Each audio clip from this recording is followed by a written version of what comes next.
SeatGeek is the official sponsor of the Snake Sports Talk Show, with hundreds of events listed, live concerts, sporting events, and so much more. Go on to SeatGeek.com, enter promo code Snake Sports Talk Show, and save yourself $20 off your.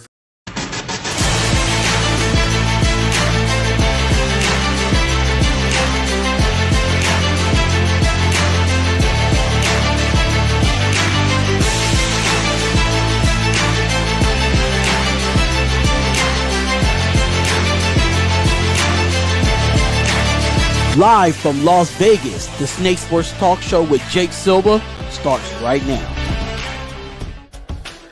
All right, ladies and gentlemen, we are live in the 702 on a President's Day edition of the Snake Sports Talk Show, wherever and however you may be watching and listening. iHeartRadio, Facebook, YouTube, Twitter, Twitch, Instagram, those are the platforms. And, of course, many audio podcasts that you can find your podcast. We're live all around. That's where you can like, follow, subscribe, hit the bell button, get all latest notifications. Don't miss out. We're on a full show slate today. I am excited about all the interviews we've got coming up.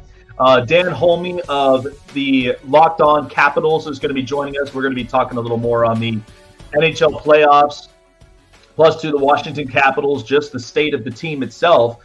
And it is really interesting. We are getting geared up for that time of year where the NHL playoffs, they're going to be coming around the corner. 26 games left in the regular season, and then we're underway.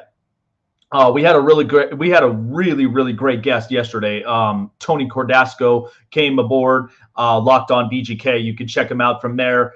Really, really good stuff. I love this time of year. Hockey gets intensified. The NBA, you know kind of how a lot of this stuff works with them. NBA playoffs is going to be coming up around the corner. And then, we get into the NBA playoffs. And we have so much other stuff going on. XFL was a success this past weekend. And so we're still keeping it rolling here on this President's Day weekend. So I do want to start with this. So here's where, like I've said this over and over and over again, because this is what it's all about. When we're in that position, coming close to closing a season. So the other thing I do want to talk about is MLB season is right around the corner. So the NFL is done. That chapter's closed. XFL's going on. NHL and the NBA season, they're still rolling until we get to the playoffs, which is normally right there close to the summertime. But baseball season is what starts around the corner. There is a lot of stories, and we always say this every year when it comes to Major League Baseball. There are so many stories. This year's story is because they want to be in the same category as like the NFL, as like the NBA. Here's the difference. Their ratings are nowhere close to the NFL, not even close to the NBA. Yes, there are certain dramas, there are certain things that go on in baseball, but the tradition has always been kept the same. It is, in fact, one of those scenarios and situations that ideally, when you look at the MLB season, now here's the great thing this year. I think ratings would be really, really good. This would be great because we have the World Baseball Classic right around the corner, and who is all represented in it? So unfortunately, we had news Clayton Kershaw has withdrawn out of the WBC, but he was frustrated.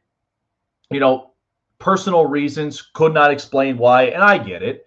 And then you have Mike Trout, you've got Pete Alonso, you've got Mookie Betts, you have a lot of really talented superstars in Team USA, plus you have a lot of talented players internationally. That's what this game is all about. There's international play everywhere.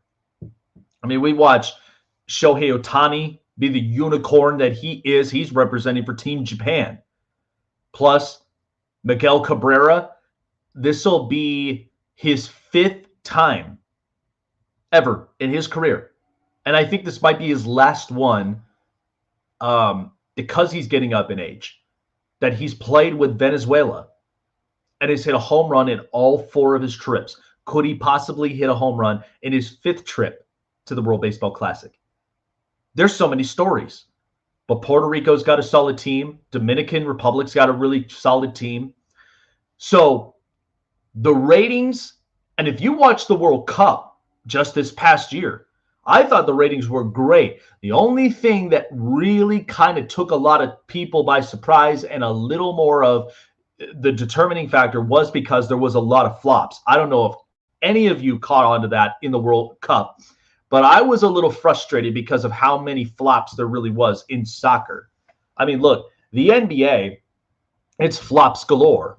Everybody could take advantage of it. But when it comes into the World Cup, which is every 4 years, I don't want to expect to see that.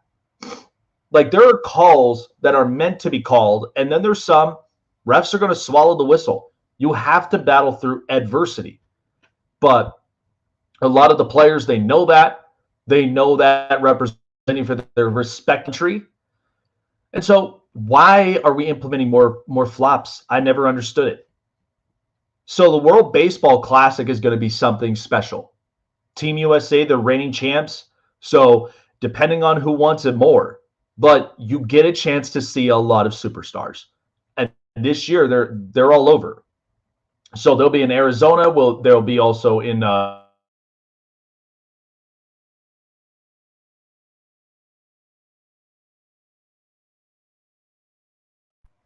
it's so much fun. And when you see an atmosphere like this, it's unlike any other atmosphere we've ever come across in baseball. But besides that, the fact of the matter is that baseball has become that very high salary league. There's no salary cap like the NFL, like the NBA, which I kept kind of preaching I wish that they would, because look at all the bottom tier teams. I looked at every single one of their payrolls.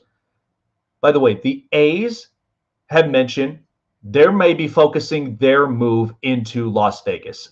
I still think it's a great idea. Most people may say otherwise, but I've said this over and over again. The Oakland mayor, everybody in California, you all know what the harsh truth and the reality is about where the A's, what their state is, and are they really generating a lot of revenue? No, they are not. Outside of Alameda and outside of a bunch of places in Oakland, there is no generated economy. So why go through all that stress and headache? I know people are jealous because of the fact that Las Vegas has become the sports town now. They're on the market. You remember back in the 1970s, maybe even early on before, when Oakland finally hit the map? They won 3 championships back to back to back. That's how it was. And if you watch the documentary with the A's of the 3-peat year, it was hard dealing with Charlie Finley. It was hard dealing with an owner like that. Players were standing up against him, and they were defending each and every single one of their teammates in the locker room. Like, it was tough. It's a great documentary, but it's very hard to end up 3-peating in this league. So, but besides all of that, you look at every single one of the team's payrolls. It doesn't come close to everybody else's, like the Dodgers, like the Yankees, like the Braves, like the Astros, like the Cubs. Some would say the Red Sox, but man, Boston is going to be in for a toll for themselves. They're not going to look the same. They've now got to start implementing more draft picks. They now got to start reloading. They got to start getting best players that they possibly can. But I think a lot of that has to come from their front office and their general managing. It always does. When you watch what general managing does, when you watch exactly what happens behind closed doors with a lot of these teams, you could tell what side of the ship are they on. So this narrative this year is they are implementing a lot more rule changes. So they have now agreed where they're going to make it as a permanent rule, We're in the regular season, not the postseason, the regular season. So slow down, folks. I like this idea. So you'll have a runner at second base in extra innings because what has been the problem? They have extended a lot of extra inning play. Nobody wants to sit there for at least 18 plus innings and still have to determine a winner. Players get tired. The fans themselves got working the next day, especially on a weekday. Like, that's where I think it's going to really benefit, and it'll help in the long run. So I like the rule. I like the rule more specifically for the regular season because in the postseason, I don't care. You got to really be tougher in the playoffs. That is what it's all about. We just watched the NFL playoffs. It got tough. It got exciting. Ratings were through the roof. I can only imagine what the NBA and the NHL playoffs are going to look like in the coming months.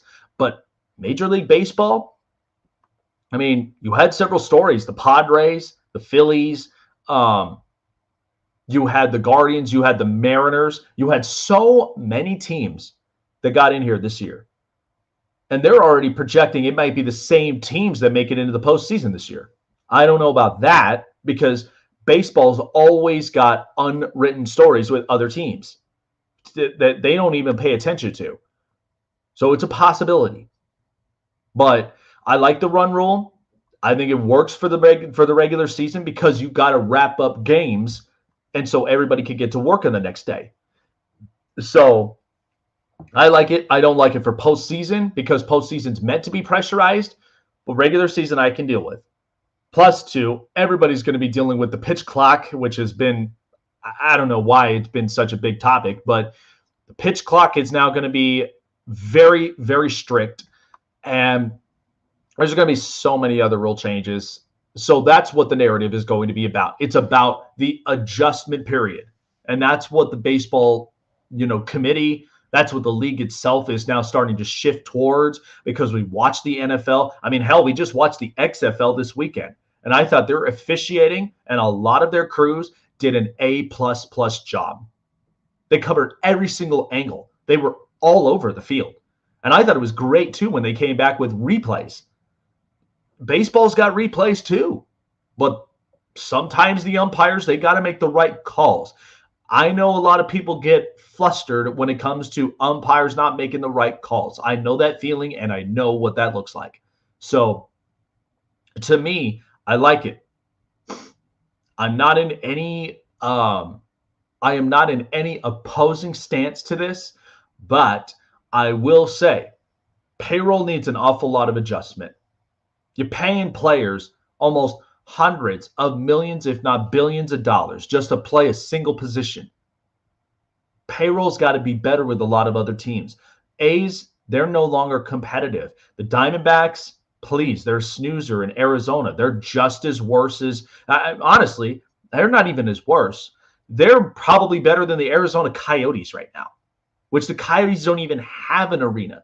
They are sharing an arena with the local college, Arizona State. So understand something when it comes to these payrolls. Because baseball, we know it's a no salary cap league. Well, these players are getting paid, and it's just dropping like flies. So, I just think that the narrative on this with baseball, there's a lot of rule changes. There's a lot of adjustments that need to be made. I think it'll be exciting and interesting to watch the World Baseball Classic because I'm all in on it. I'm rooting for, Mexico, USA. So I think that there's definitely some really, really good competition. Dominican Republic's reloading. Venezuela, they are stacked. So is Puerto Rico. So I'm excited for what the World Baseball Classic is. It's just that time of year every year you watch it, and I think it's fantastic. But that's what I think the narrative will be. All right, let me shift over to hockey for a second because we had two really good moves. And just right around the corner, Dan Holmi of Locked On Capitals will be joining me here in just about a few minutes. So I do want to discuss two moves because the trade deadline is coming up quick, and we've already had three big moves. We had Bo Horvat that went to the New York Islanders. I'll have Gil Martin in the second hour I'm going to be talking to him about that because I do like and I am interested in seeing what the Islanders are going to look like. I thought they found their perfect fit as far as a forward that they have been looking for since they lost Jordan Eberle. But so we had Bo Horvat who went to New York.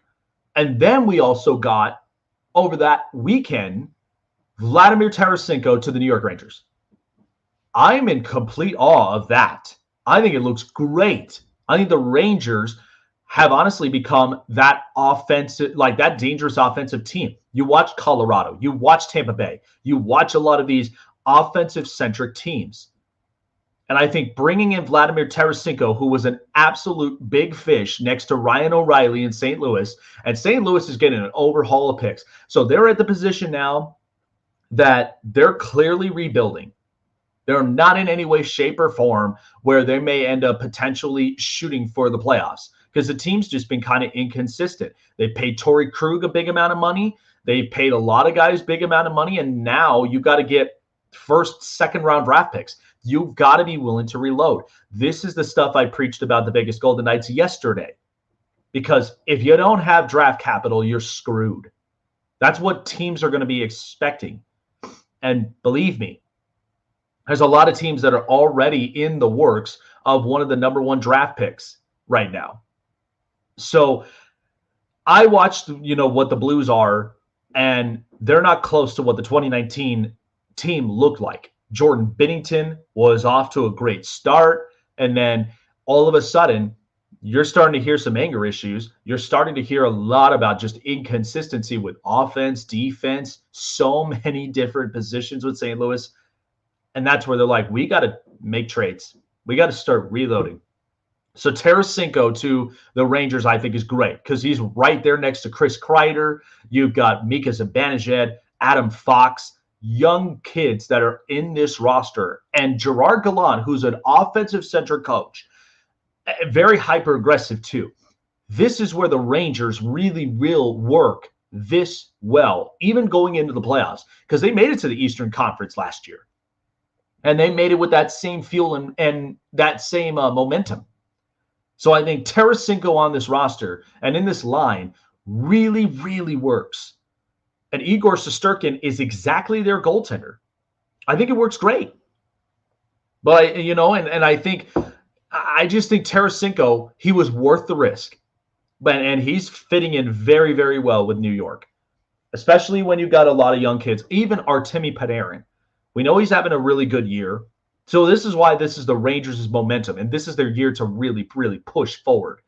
So, and then there was one recently that I thought was very interesting that only you can hope they get over the hump. And that was the Toronto Maple Leafs getting Ryan O'Reilly. So Ryan O'Reilly, I think, is a really good player. Very, very good. Somebody that really does know how to distribute the puck, but he also brings a lot of really good leadership. We've watched that in St. Louis several times. And I think that Toronto, they needed juice because they have their young core established when it comes to Austin Matthews and William Nylander and Mitch Marner. They've got several. I mean, here's the other part, too, that kind of hurts them. Because at one point they had Zach Hyman. Then they trade him to Edmonton. They don't have another one of their young scorers that could really bring this team over the top. What happened last year? They were in a toe-to-toe battle. Toronto was knocked out of the first round. They have had so many first-round woes that it drives Leafs fans nuts that they can't even get past that round. They couldn't get past it against Boston. Even the year before, they couldn't get past it against Montreal. Like it never crossed my mind with it. But also, too, when I watched Montreal gets slow. They were a slow team. But yet somehow, some way, they built a lot of momentum. And they were able to beat Toronto in their place. They got them out of the first round. And then Montreal was just playing this hot hand, getting all the way to the Stanley Cup playoffs, all the way to the Stanley Cup final, and then lost to Tampa. But I'm just telling you, they added a really good piece. But my only concern with Toronto is that going to be the piece that gets you past the first round and at the very least shows you to be a threat in the NHL playoffs? I don't know. We talk a lot of like histories. Like I'll make a perfect example about Toronto. Toronto's almost like what the Chicago Cubs were. They were a great team years ago, just before you and I even existed. Like, I was just an amoeba. And they were a great team. And the Cubs, they were fun to watch, no matter how good or terrible that the Cubs were. But then once they established everything from 15 to 16, they finally won a World Series in 16, and they broke the curse. That's what I feel like the Toronto Maple Leafs really have shifted into, is that they are the Chicago Cubs of the NHL. Because they're a team that couldn't get past that next round of the playoffs. And they were just dreadful. But they were a fun watch. I mean, I love Austin Matthews. I still have concerns about Mitch Marner. And I think as far as Sheldon Keefe goes, as far as his head coaching method, I mean, Toronto, they put together good pieces. But I think it all comes down to their momentum shift. If they are not prepared, which I've always said, January, February, and March, you have to find your identity. If you don't find it from then, you're going to be knocked out of the playoffs and you're going to be tossed around. That is the reality. That is how this works. So I am in for Toronto to really make it past that first round. Hopefully they can, but if they don't, I don't know what to tell you guys. I mean, this has been kind of the excruciating battle that Leafs fans have been dreading for years. They couldn't get past it. So, again, I'm all in. I'm in on this. So I think this is a really good fit for Toronto. I think Ryan O'Reilly really does display a lot of great leadership. And I think this is exactly what the Leafs needed. But, I mean, you're talking about young kids that are right here on this roster. And they've got a pretty decent goaltending. So I think this will work. I think this will help to get them over the top into that next round of the playoffs. But only time will tell from there. So, good stuff. We are so stacked. So altogether, we've got like 4 interviews. So we got one that's going to be coming up in a few minutes, Dan Holmi of Locked On Capitals.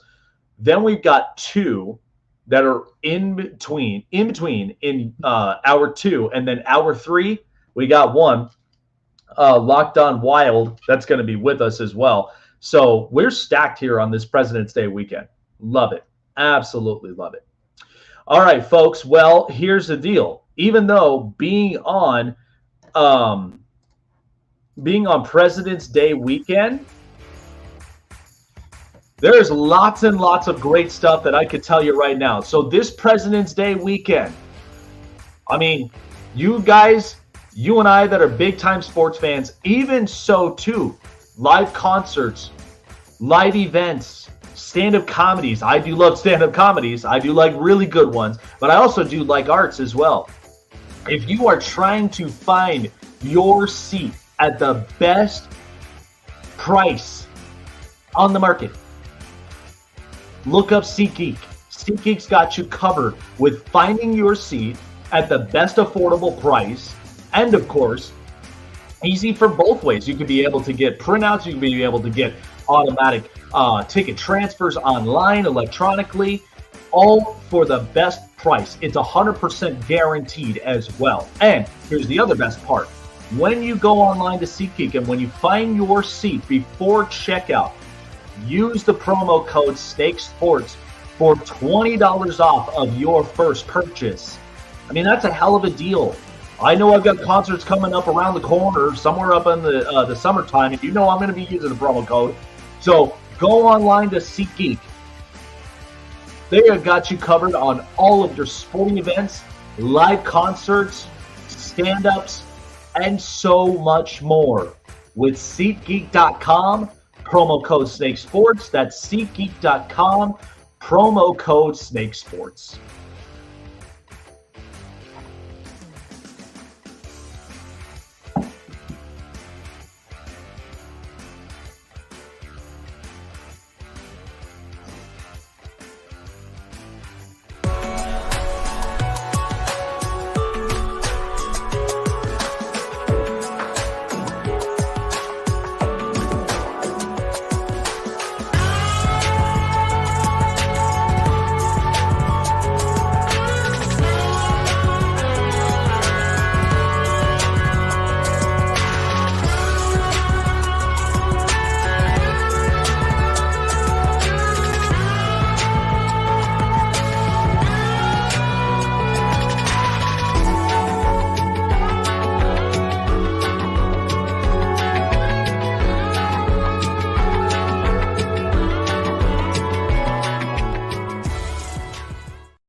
I'm on top. Yo, no, I ain't the type to give up. If I do something, man, I do it till I get what I want. I turn a business out of nothing into something I love. I got a poker face, but honestly, I'm not one to bluff. I flip a switch, never miss, man, I always stay up. Don't let them see you, bitch, always have a plan to stay tough. This life ahead of you ain't easy, it was built to be rough. But that's what makes a personality, is tragedy, bruh.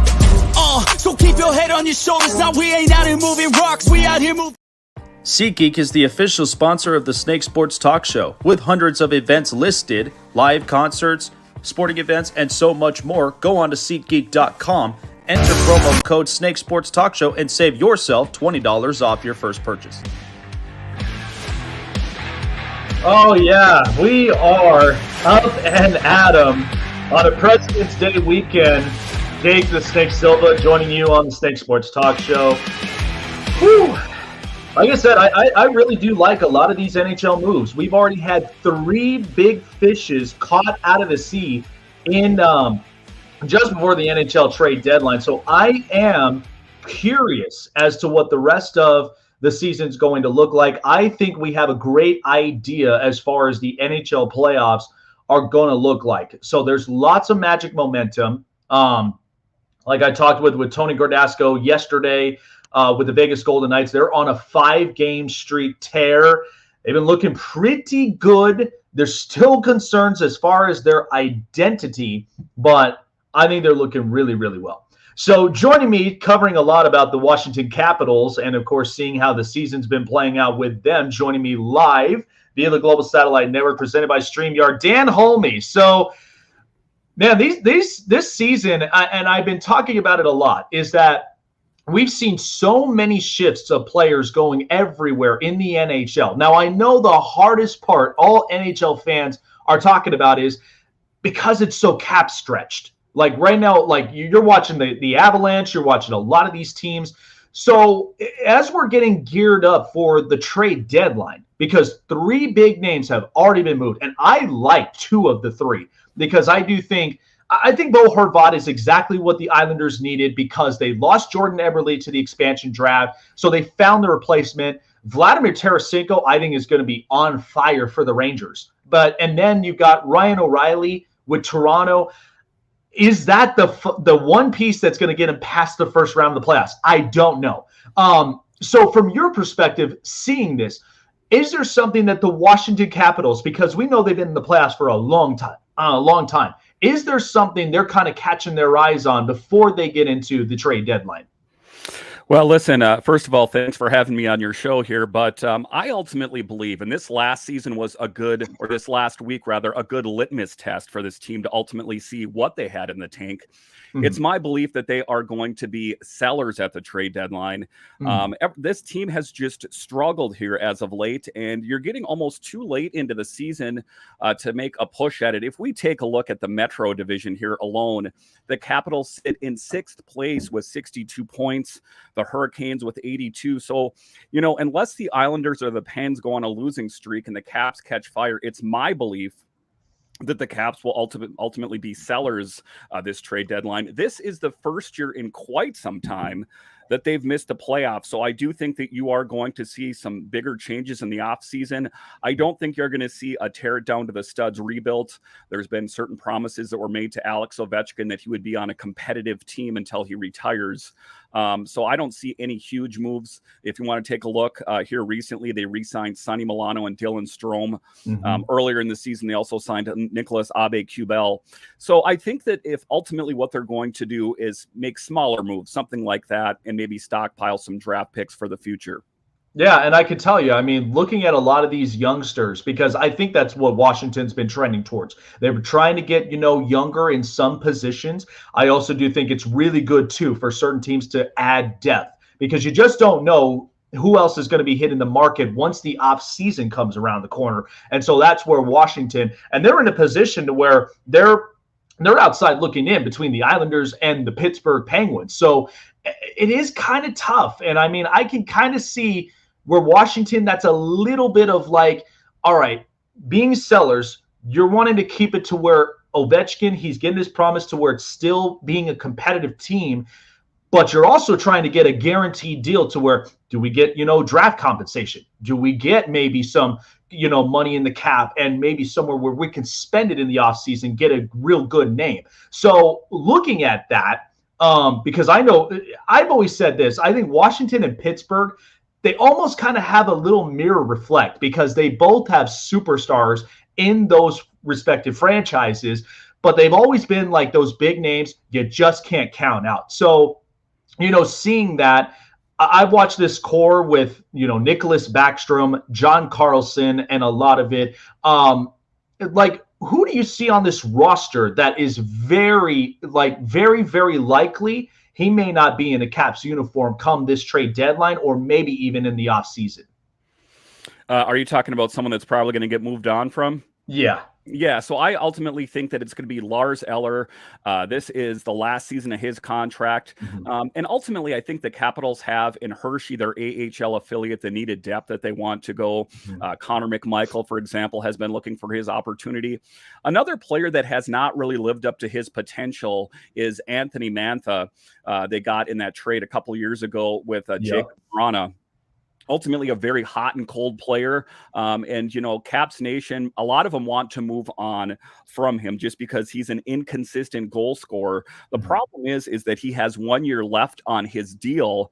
But so maybe if they could bundle him together with like an Eller just to kind of ship him off, just to get his contract off the books. The biggest changes I think you will see on the Capitals is on the blue line. John Carlson is the only Caps blue liner under contract after this season. So some interesting questions there. There's been contract talks with Dmitry Orlov, but ultimately they're kind of stuck a little bit on a term and how long he's going to be on this team. But I think you're going to see big changes on the blue line in particular. We can't bring it all back here. So big changes are afoot. It's just maybe not the changes that everyone's looking for, especially when you see Tarasenko and Besser and Bo Horvat and all these other names, Timo Meier and all these names. I don't think that ultimately any of those are going to come to the Capitals, and a couple of those have already been spoken for. Yeah, and it is tough, and I agree with you there because the fact of there's only so much of the long-term players that you could keep on for a while. And then after that bit, like they did, signing Sonny Milano, and they ended up, re-signing, Dylan Strome. These guys are going to be, your potential futures where you got to start thinking younger. You got to start getting some young guys in because I know Ovechkin is going to retire Capital. I mean, there is no doubt about that. But eventually you're going to start to think about, well, after Ovechkin, who we have, and that's where I think it's a great mindset for the Capitals to really bring some new bloods in. I'd be curious to kind of seeing your opinion because I know I watched this team. They've gone through goaltenders. I mean, they went through Braden Holtby, which they won the cup that year. And then they had mixtures of other goaltenders. What have you been seeing from the goaltending this year with Washington? And are there some rooms for improvement in that position? Well, listen, they went out and they solidified that position. As we know, last year, Ilya Samsonov and Vitek Vanacek were inconsistent. That's a safe way to summarize their play. So what Brian McClellan did is he went out and signed the biggest free agent name on the market, Darcy Kemper, Stanley Cup winner Darcy Kemper. And then he wasn't done there. Some people said, well, they'll give a qualifying offer to Samsonov because he was drafted rather high. No, Brian McClellan cut bait with all of them, sent him out. He signed Charlie Lindgren, who didn't have a tremendous amount of NHL experience, a brief stint with the Blues. And then he was also with their AHL affiliate, but he has come here and killed it as well. He ultimately saved the Cap season, or at that moment, the Cap season. When Darcy Kemper was out in the month of December, Charlie Lindgren came in as your backup netminder and really saved the Caps butt in a lot of ways. So the Caps are in a great position netminding wise. And oftentimes people say, well, the Caps are losing because of the netminding. Well, I don't want to say that it's, I'm not absolving them from any guilt, but what I'm saying is it's the defense and the systems in front of them that are failing that's putting Darcy and Charlie under tremendous pressure. Yeah, and that's where, and I know this too. I mean, talking with the Vegas Golden Knights, I mean, they were very notorious for it because of the fact that they had a really good goalie tandem. But every time when it comes to the defense, if they're not executing their assignments, they're not going and they're providing more protection for the goaltenders because the goaltenders could do so much until they wear and tear. And then they're just like, look, I need help here. Like I need some superior defense, and even to generate the offense to get them to be hyper aggressive on the other side of the net. That is where a lot of those assignments they have to execute. I do want to ask you, because I've seen the shift of this league now, and it's almost as if, and I've said this too, like even in the NFL, we watched this past season, and it's almost as if you kind of have to have a backup quarterback because you just don't know what's going to happen with your starting quarterback. So when I look at this with goaltenders, even with Darcy Kemper, I think he's having a real good season, and then having the backup who really helps them win games when they really, really need it. How important is that even around the league to have just that? Like, I'm not looking for somebody to be, a Darcy Kemper or even a Vasilevsky or somebody in the backup role, but how important is that even through the long stretches of the season? I mean, it's very important. It's what keeps your team competitive. I'll speak to the Capitals in particular. They struggled last season because of inconsistent goaltending.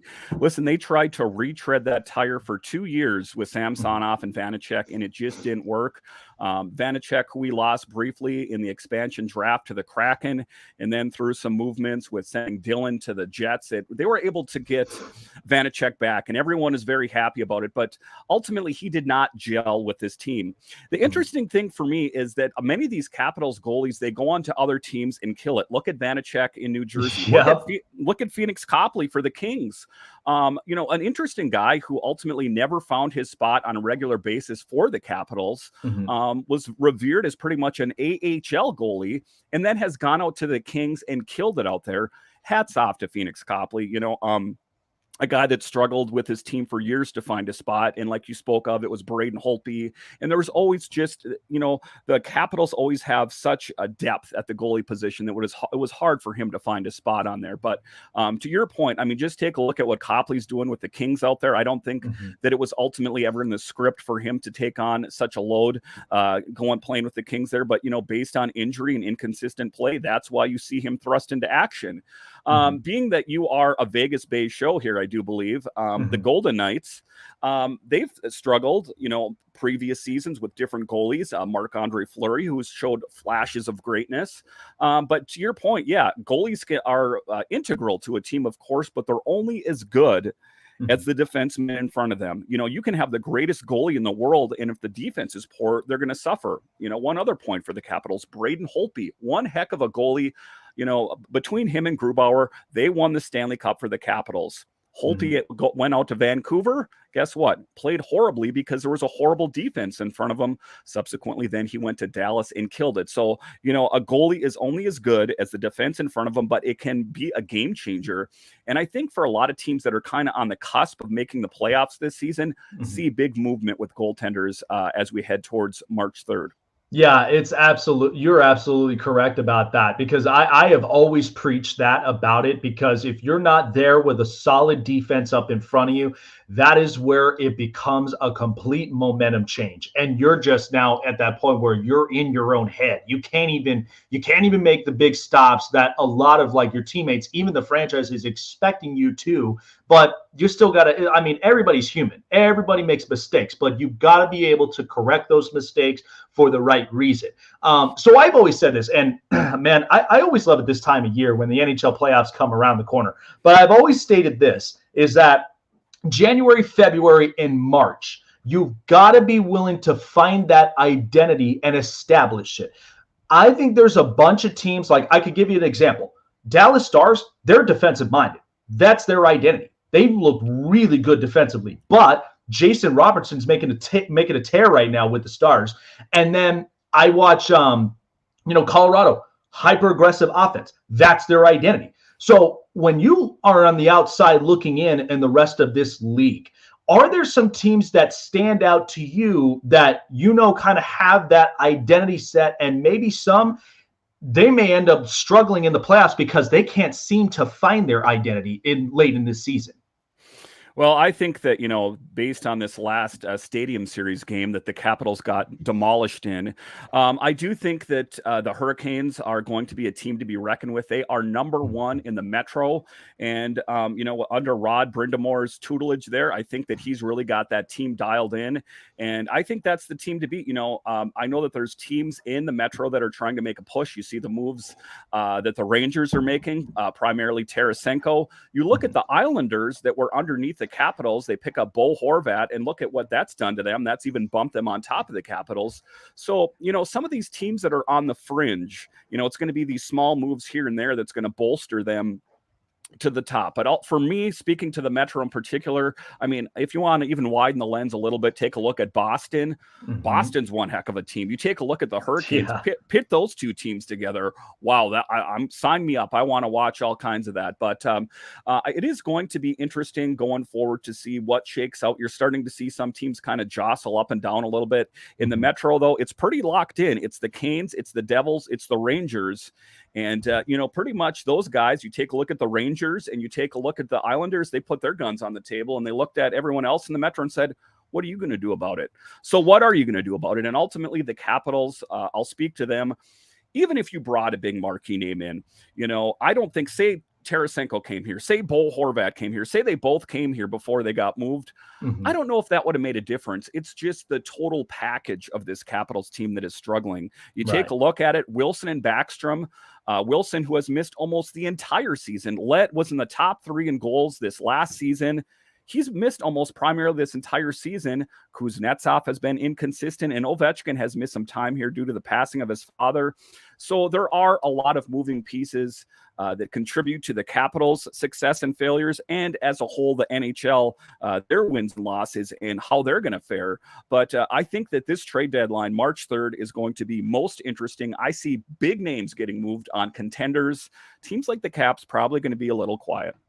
Yeah, I really would be curious to see which ones that they're really going to start, going all in. Because, I mean, you watch teams where they even made moves in the offseason, like how I watch the Hurricanes. They are clearly all in the Metropolitan. And then the Rangers, in the perfect time, they get Vladimir Tarasenko. They now are starting to become that hyper-aggressive team. And with Gerard Gallant at the helm, I mean, offensive-centric guy. He knows all about it. And so, yeah, and even with the mixtures, Pittsburgh, the Islanders, I've really been curious as far as Florida and even for Buffalo. I mean, Buffalo, I'm very happy of the fact that they've got something they can live for. I mean, Tage Thompson, the kid's unbelievable. And I'm like, and I've watched this shift to where they had Jack Eichel. They had all these guys. And then it's like, now what do they do from there? And Tage is there. He's their big prospect, and he's just looking absolutely phenomenal.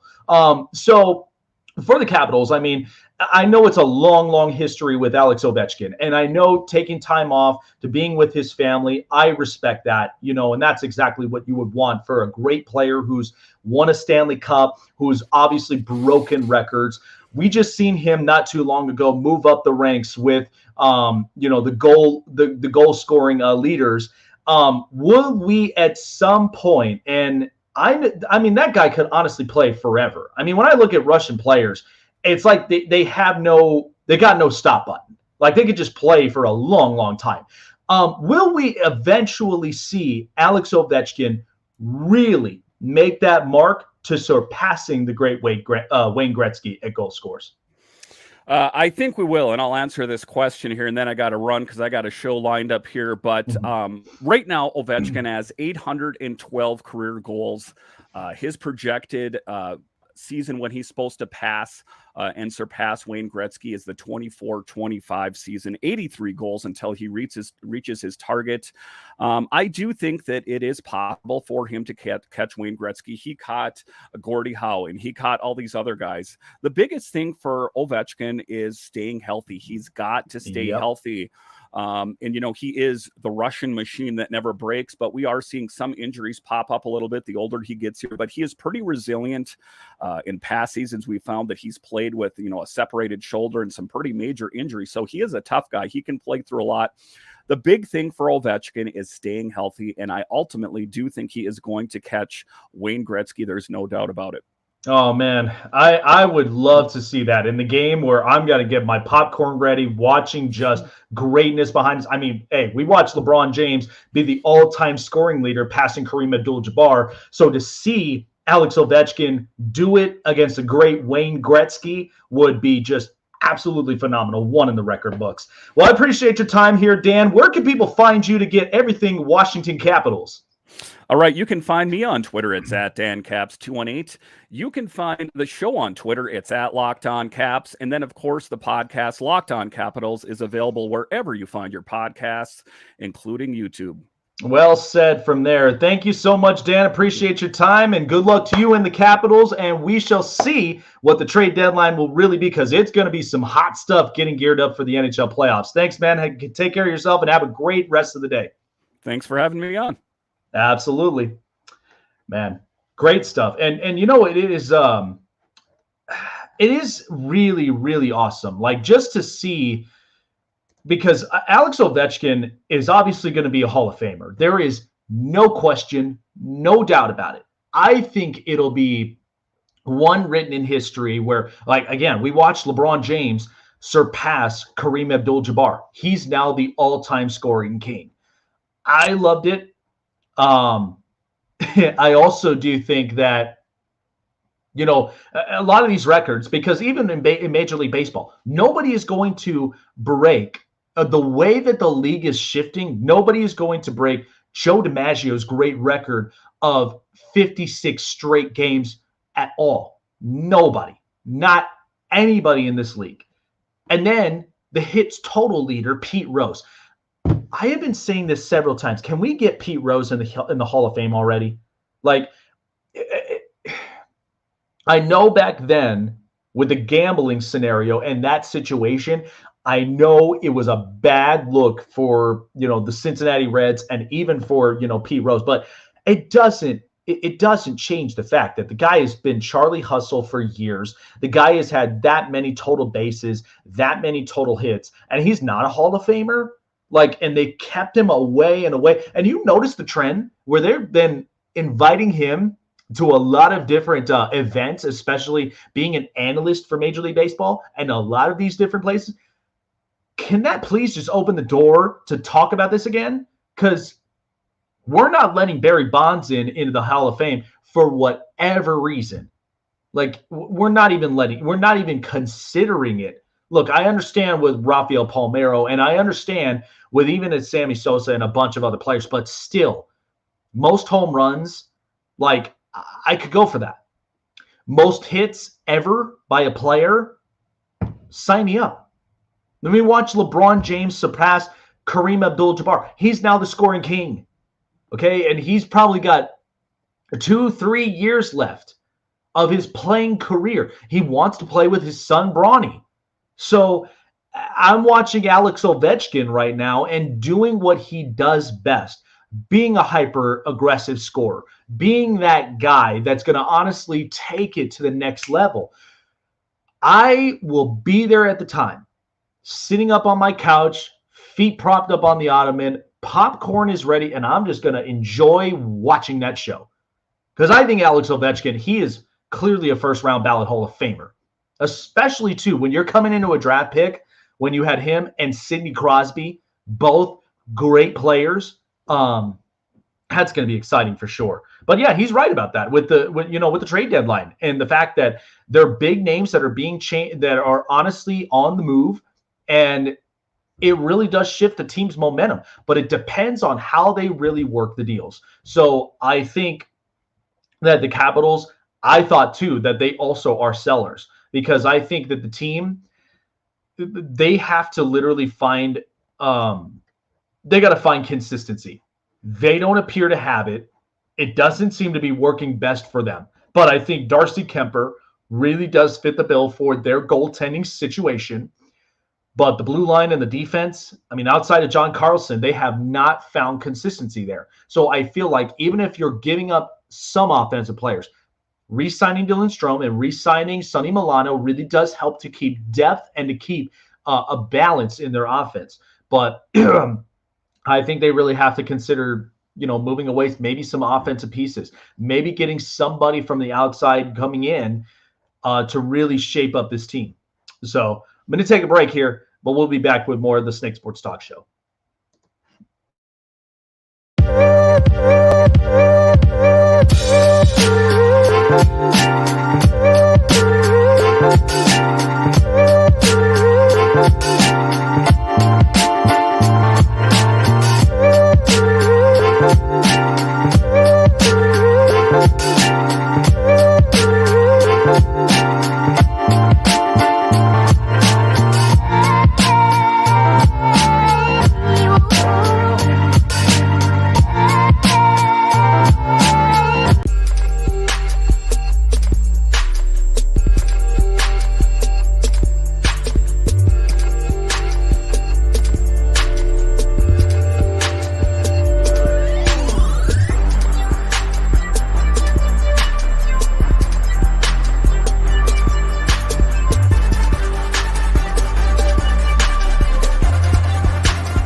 SeatGeek is the official sponsor of the Snake Sports Talk Show, with hundreds of events listed, live concerts, sporting events, and so much more. Go on to SeatGeek.com, enter promo code Snake Sports Talk Show, and save yourself $20 off your first purchase.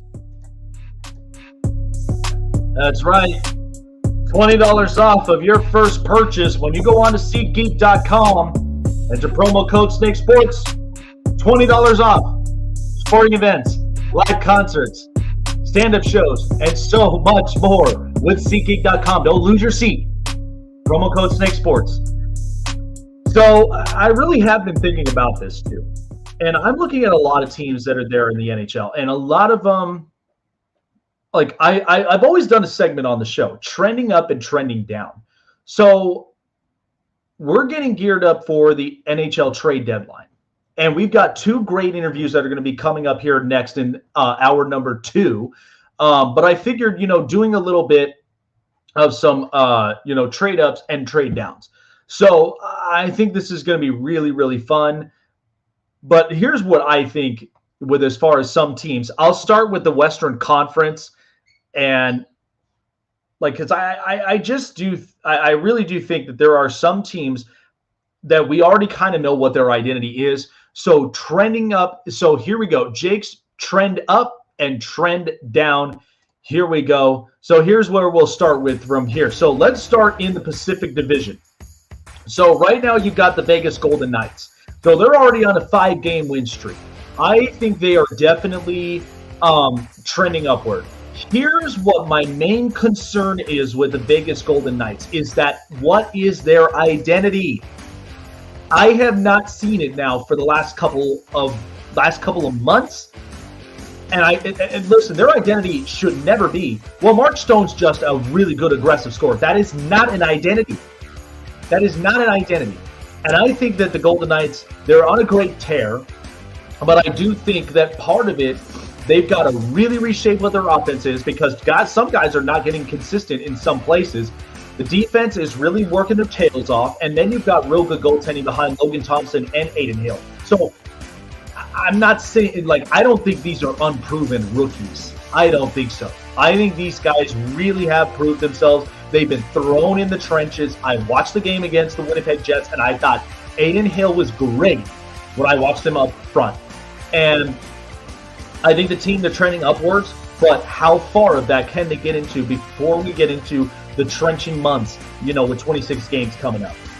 The Dallas Stars, they're clearly trending upwards. Listen, I've said this about about the Dallas Stars. They're going to be a team that's going to honestly look for a little more of offense. They're a defensive-centric team. They're going to be a threat in the playoffs. And I think Pete DeBoer has really put together a great chemistry with his team. I'm watching Jake Oettinger and Miro Heiskanen, Jason Robertson. A lot of these young kids are starting to get battle tested, and they're doing it at the right time. they've looked really good, and they've surpassed a bunch of teams. Minnesota, Winnipeg, and Colorado. You know, and even if you look at the rest of the Western Conference, I mean, they're right there with the Kings and the Kraken. So I think it is really interesting to see them really moving forward, where they'll be a very good defensive team, but they're going to give some teams some fits. Minnesota Wild, believe it or not, I'm going to say the Wild are trending up, because part of this is a lot of the talk is that, are they going to be trading away Matt Dumba? I don't think so. We've been in this topic of discussion now several times, because between him and Eunice Brodin, why would you want to break up that defense? And not to mention, too, the goalie tandem that they have in Minnesota, I think is great. There's no problems with it. I'm sure that they're probably going to end up addressing it somehow, some way. But offensively, I'm getting Kirill Kaprizov. They might actually trend more on offense when we come to the trade deadline, but I think Minnesota really can make that upper edge. St. Louis Blues, they're obviously trending down. Listen, Vladimir Tarasenko and Ryan O'Reilly gone. Now you have to deal with James Schwartz. You've got to deal with, a bunch of these guys on this offense. There's not a whole lot of consistency there with Craig Berube's group. And I think right now you watch St. Louis, they're not falling apart. They're just kind of that middle of the pack team, but they're not the same as they were when they won the Cup. And they pushed a lot of momentum. Now they did, because they did spend money when they got Torrey Krug after they lost Alex Pietrangelo to the deal to Vegas. And, several of these players, Jordan Binnington, he's got to get back to himself, man. Like, there have been times where, look, I get it with the chirps. I know it's great for hockey entertainment, but sometimes they can list you as little bits of liabilities. And that's where you don't want to be in that trending field. So I think that the one thing that you got to look at for the St. Louis Blues is they have to find consistency. I don't think they'll find it this year, but hopefully in the offseason they are going to find it. The Chicago Blackhawks, I'm trending them upwards because, let me be honest with you, they have got to get rid of Jonathan Toews and Patrick Kane. I'm seeing headliners right now. There are 4 or 5 teams interested in Patrick Kane, and there's a couple of them that are interested in Jonathan Toews. You have got to get draft compensation. You've got to get cap compensation and a lot of stuff, because Chicago, this is a joke. Like, they have not surpassed their offense for quite some time, and I think Chicago right now is just, they've got to make those moves. They've got to make a trade. So, and then finally, the Colorado Avalanche, they're trending up. I see the Avalanche to where they're going to get healthier. They are going to get better. They really are like, a needle hanging on a thread. So I think that the team right now, once they start to get a lot of their top guys healthy and they really, really start to make things happen, I believe that the Colorado Avalanche will be back in it. So trend up, trend down. That's where we are in the Western Conference. Hour number 2 coming up next live. It's the Snake Sports Talk Show.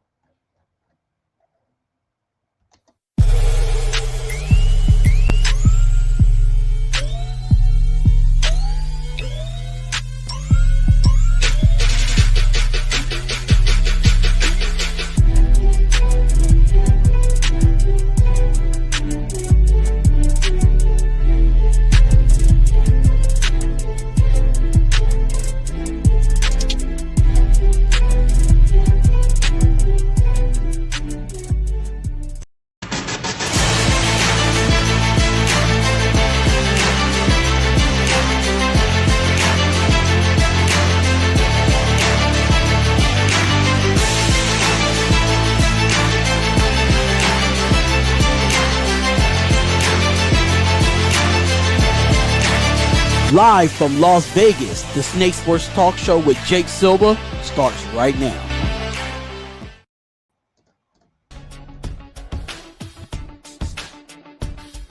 Here we go, folks. Hour number 2 live in Las Vegas. It is the Snake Sports Talk Show. Wherever and however you may be watching and listening. We're live on every single social media platform known to the man. iHeartRadio, Facebook, YouTube, Twitter, Twitch, Instagram. That is where you can like, follow, and subscribe, and hit the bell button for all latest notifications.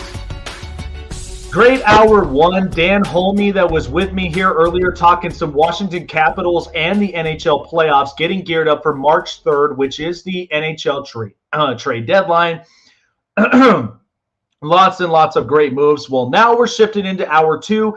Javier Reyes with Locked On Padres is going to be joining me. And then later on, Gil Martin with Locked On Islanders. I'm really excited for this President's Day edition of the Snake Sports Talk Show. So we're going to be shifting gears. Joining me live via the Global Satellite Network, presented by StreamYard, Javier Reyes. So, all right, so baseball season's right around the corner. And you know what? Like, there's nothing better to start the year off than World Baseball Classic, my friend. Like, I love it every time of year. 4 years watching this, you watch a lot of talents. And baseball, it's shifted that way, and it's been like that for quite some time. You get really good, nationwide players, and you're getting a lot of international players. How excited are you watching the World Baseball Classic? Because USA, they are going to try to defend their title, but I'm looking at, I'm looking at Dominican Republic. I'm watching Puerto Rico and a lot of teams. We're stacked this year, man. What do you think? I can't wait, man. I mean, it's been a while, too. That's the other part, right? Like, it's been so long since last World Baseball Classic because of when the pandemic kicked off. That was what it was supposed to last be.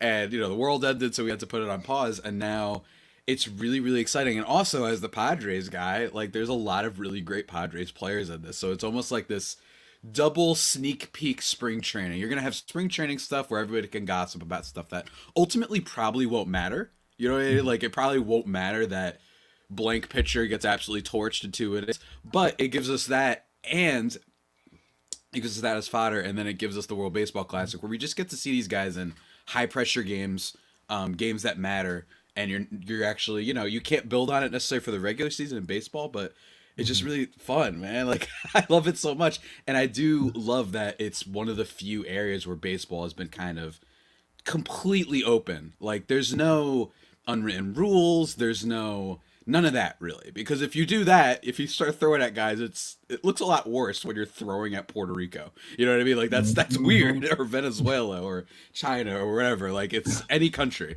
That would be really weird. It's the same thing when you play, like, when you look at hockey, right? Where hockey, you don't get the Olympic level hockey. It doesn't feel like you get the fights and whatnot.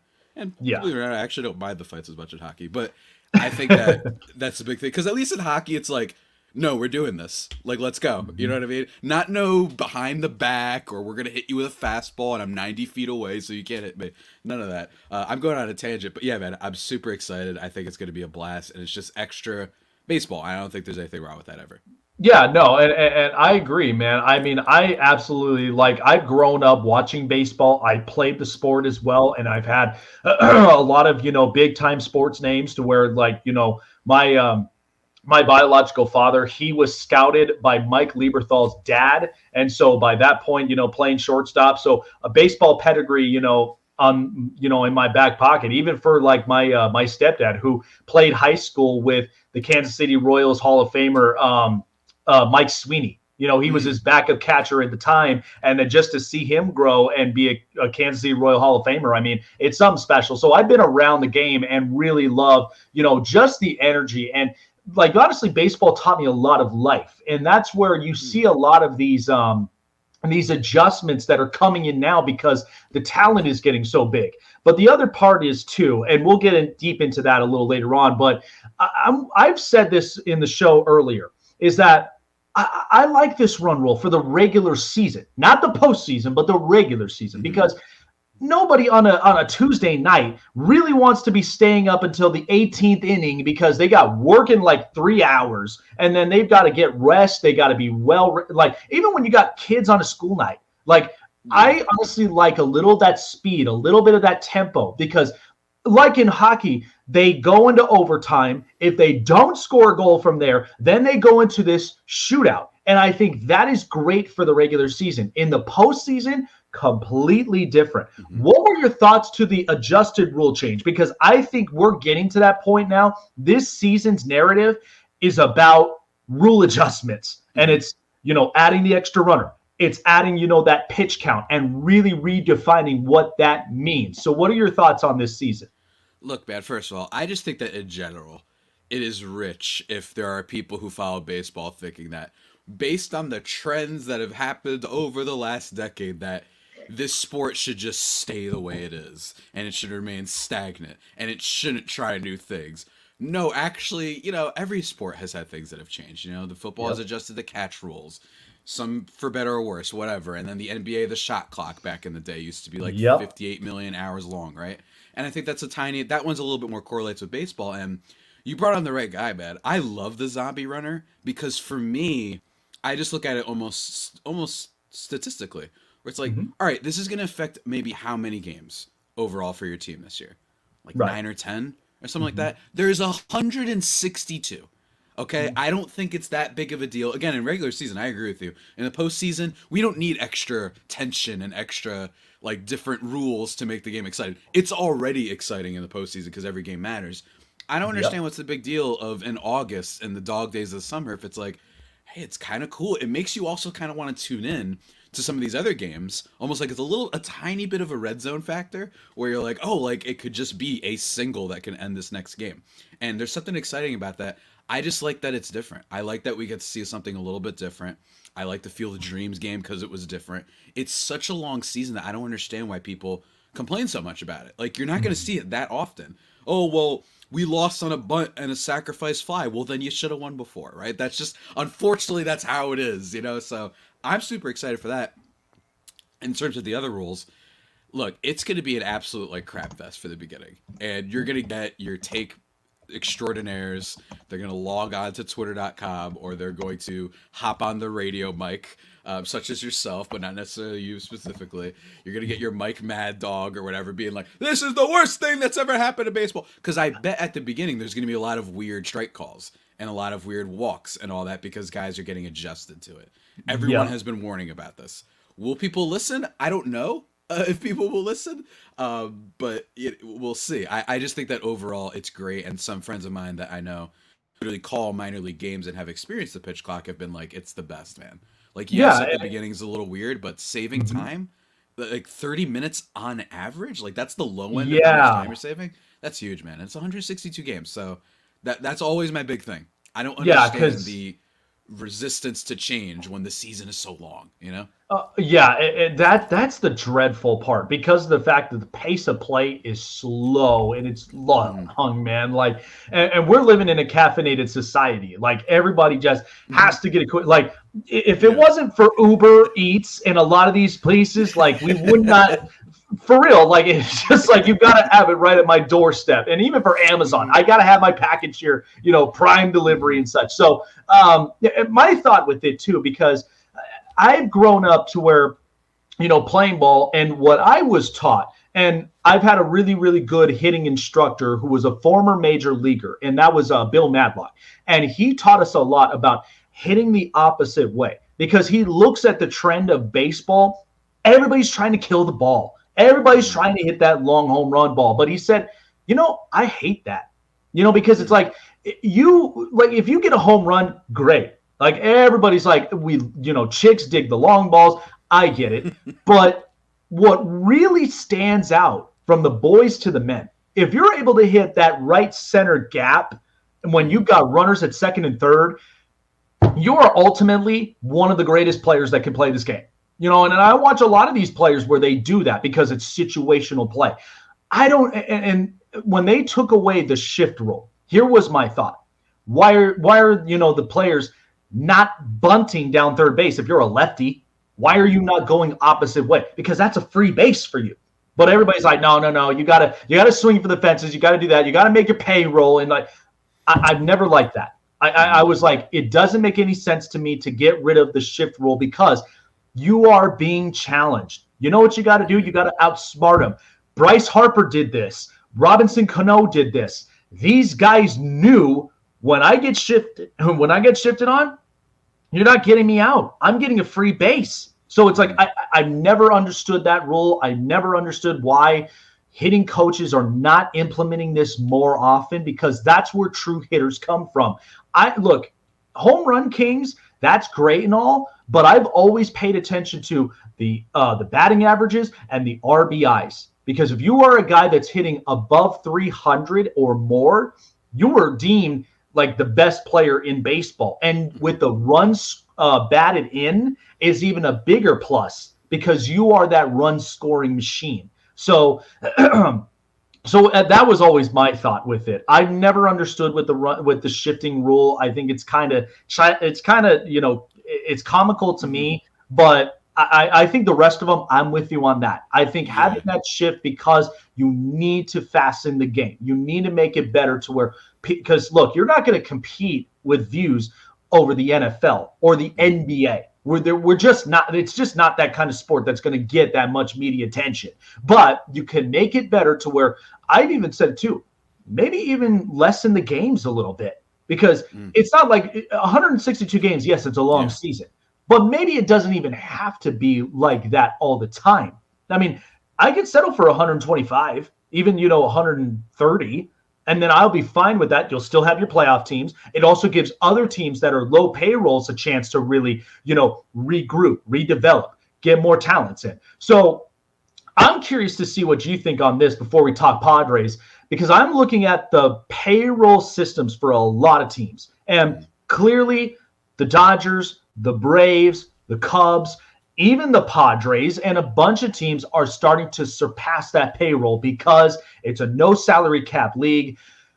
But how would we possibly balance this for the bottom tier payroll teams? Because right now, I mean, we've got headliners. The A's are clearly going to be in Las Vegas. There is no doubt about that. I hate it when they teeter-totter this, because it's like, outside of Alameda, there is nothing left in Oakland. So how would you possibly balance this out to where you can get every team, all 30 clubs, competitive on the same level?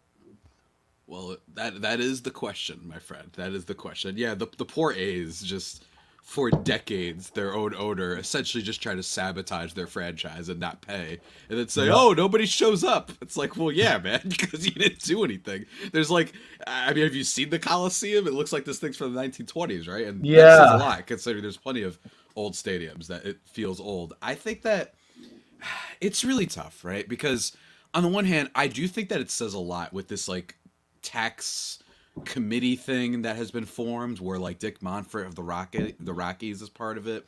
I do think it says a lot that a lot of teams are clearly threatened and annoyed that teams like the Padres and the Mets are really making them look bad. The Padres were like a bottom 5, market team. They barely had that much of an attendance record. They were okay every now and then when they were good, like many teams. But then you've seen over the past few years in the AJ Preller era that it's like, oh my God, yeah, you're bringing a ton of fans, a ton of coverage. You're getting more ESPN Sunday night baseball games, right? And I think a lot of owners are looking at it saying, oh my God, wait, no. I thought we were all in this together. Like, we're not supposed to spend anything and we're going to pretend that we're poor. I thought that was the whole thing. Like, that was the plan, guys. And that hasn't really happened. My vibe on this has always been, look, I'm not saying every team has to go out and spend $450 million like the Mets did this offseason or whatever, but there is a big issue where it's the only sport where consistently teams that are good will go backwards. Just take last year. The Milwaukee Brewers, the team that anyone who listens to my show, I hate the Milwaukee Brewers. That team was in first place. You can debate whether or not they got lucky, whatever. But it is the only sport where a first place team will just actively be like, our big move at the deadline is getting rid of one of our best assets and not getting anything else. That was their big move, and that's crazy, and that's a problem in baseball, right? Oh, yeah, even in a wonky division like the Central. Exactly. It's not even a good division. So all you have to do is figure out how to beat St. Louis. And how would you do that? You go out, maybe a few years ago, maybe bring in a better first baseman, maybe bring in, no shots at Rowdy Tellez, I know he's done okay, but George Springer, go sign him, go sign whoever. Some of these decent players, at least show an attempt. Because while I know everyone likes to fetishize and get excited about prospects and roster construction, not having contracts that are completely blowing up your team, the teams that spend money oftentimes are winning the World Series. Like, they are the ones that are winning. It's not $400 million, but the fact that they have some talent. The Astros, yeah, they've got some guys on that roster for sure that are making a lot of money. If this was the Milwaukee Brewers, they would have traded Jose Altuve already. They would have traded Alex Bregman. Heck, they probably would have found a way to trade Jordan Alvarez too. So that's the big issue, is that baseball has all these teams that won't do the bare minimum. Baltimore Orioles, great farm. I love their young talent. Gunnar Henderson, Grayson Rodriguez, even Cedric Mullins is a decent piece, right? Your big move was signing Adam Frazier. It's not like you're over the payroll. You're spending like what, 40, 30 million? So the disparity between the two, I don't know if it's a salary cap or a salary floor. I don't know exactly which one. People who are much better at economics and whatnot probably have a better take on that than me. But the bottom line is it's really astounding that issue is only in baseball.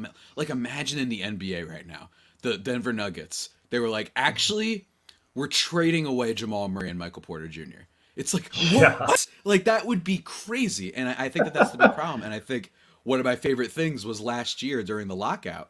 How many fans, and I have them screenshotted. I'm waiting for one day when I'm just like, I don't know, just bored. I have some screenshots of people being like, enough. It's millionaires versus billionaires. And like, just figure it out. Stop. I miss baseball. You're ruining so many people. And then those same fans being like, hey, why aren't my A's spending money? It's like, hey, maybe there's a connection there. Maybe that's what the lockout was about. I'm not saying that's all it was about, but that's kind of at least part of why players go on their wildcat streak and all that stuff. And they're the same ones that you're going to see in the ballpark anyway. Like, they're going to complain it. And yet I'm out there on a Wednesday watching, a lot of these teams play. And it's just like, look, I have no complaints. Like, I've always been old school. I'm going to go out to a ball game. I'm going to have a great time. Even when we got the Las Vegas Aviators out here, A's farm system, I love watching them because I have just like a scouter's eyes. Like, I'm just seeing with what players are there, who's got the upper hand and potential to be really good major leaguers. Like, we're reverting back to old school with that, because it's like, that's how you saw a lot of talent. And I know, being here in Vegas, we had Bryce Harper, we had Chris Bryant, we had Joey Gallo, we have even one that's with the Houston Astros farm system, Vladimir Tarasenko. We had these guys, but you got to look for the next big thing, and you got to train these kids too. That's what baseball's been all about. You're training them about life. You're training them about, adversities. You're training them with this. So give a lot of these kids a chance. I mean, bottom line, you're going to have like 75% of them that are only going to make it to college level, and that's it. And then the rest of them, they either are going to be like myself, working with, the general public and just, doing our everyday stuff. And then there's always that one or two that really are promising prospects that make it in. So looking at the Padres this year. So last year, what a ride it was. NLCS against the Phillies. Now, I know it was a heartbreaker for a lot of Padres fans, but take me back to your reaction with the Juan Soto trade, because I was blown up when everyone was just like, yo, Juan Soto's going to the Padres. I said, what?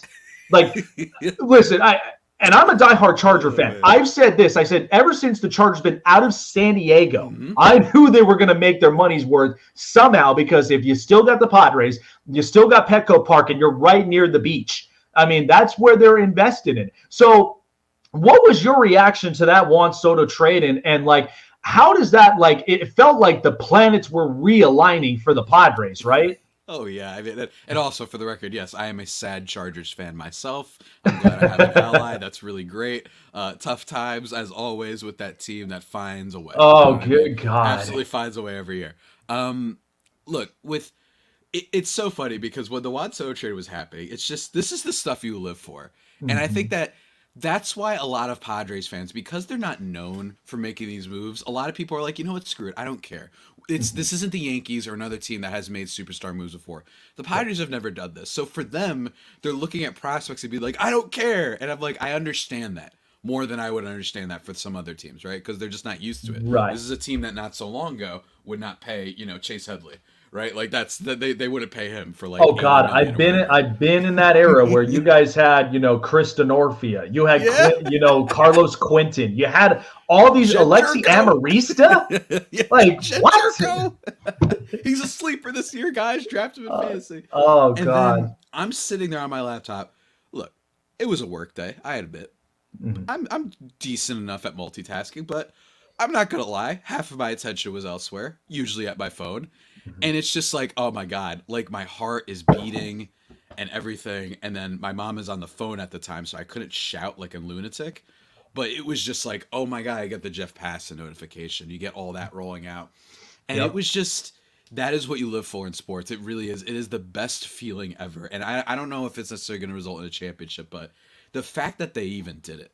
And there are other teams out there that might have. You had the Cardinals rumors, and apparently Dylan, the best talent we've ever seen. But whatever. Thank you, St. Louis. I appreciate it. That it was just everything about it, because for so many years I've been doing my show, Locked On Padres, and just, all right, guys, that was a big move. Now I think that we should be excited about some tertiary things. And then they do Blake Snell and Yu Darvish in the span of 24 hours, right? And they sign Ha-Seong Kim. It's like, okay. But this year, they're going to come down and whatnot. Okay. And then they don't. And then they reignite again at the trade deadline. And they trade for Soto. And then they trade for Bell and Brandon Drury. And also, they get Josh Hader in the middle of it. They had traded for Josh Hader like 24 hours ago. So it was like this whole changing the culture of the Padres, which is like, we're the wheeling and dealing kings now. There's a new one in town, and I just think it's just incredible, man. It really is. And on top of that, when I got the alert that Eric Hosmer was going to be gone, the joy that I had, I was just, I cannot believe this. Like, this has to be a dream. I had just been given a couple days before the trade deadline, as a joke, like birthday present, a Eric Hosmer City Connect shirt and whatnot, because they were like, we know you're his biggest fan. And it was really funny. And then 2 days later he gets traded. So that shirt is now being, it's crystallized, it's hung up, it is golden. I have to make sure I use that at the right time. You know what I'm saying? I have to use it. But yeah, man, it's just a blast. And it's a reflection for all these other teams. There are other teams that could make big moves. Not that all of them don't, but one team was in first place and traded their best asset away. Another team was like, we're not scared of the Dodgers. Bring it on. We're bringing in Juan Soto. And I think that that's not just great for the Padres, but great for the game. Yeah, and honestly, like, because I've never, ever thought in my life that, like, San Diego would have honestly came up with a lot of that payroll, and they were just aggressive spenders. They did it again this year. And so this is interesting to outlook at, because so Eric Hosmer and Will Myers, they are gone. Now you move Ha-Seong Kim to second base and Jake Cronenworth to first. In comes Xander Bogaerts. We know he was going to be a big fish out of Boston, because Boston had the choice. Do you want to re-sign Rafael Devers or Xander Bogaerts? I felt like Bogaerts was out of the door because he was going to look for his money's worth. And Devers at least got his extension, rightfully so. And it was right on paper. Now you're seeing Fernando Tatis Jr. in left field. That's a little interesting. What's your outlook of the Padres this year? Because I think they're going to be better than what last year was. But I'm looking at that pitching rotation. I think their bullpen is set. I think it looks really good. So how would you outlook the Padres this year? And I think this should be the meal ticket to be threats in the postseason again, right? Yeah, 100%. I think last year they were a sleeper. I think heading into the season, that they were a team that you looked at the starting pitching.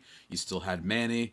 We thought we would have Tatis at one point. That didn't happen. But I think that with this team, like you said, the starting rotation is clearly some issues. But I do think the pickup of Michael Wacha, while he's not going to be incredible, you at least don't have to worry about, oh God, either Martinez or Lugo have to hit as a starter. And he's serviceable. Bullpen guys, be serviceable. At least Wacha, you're like, okay, there's a little bit more of a track record of him being serviceable. It wasn't about getting someone good.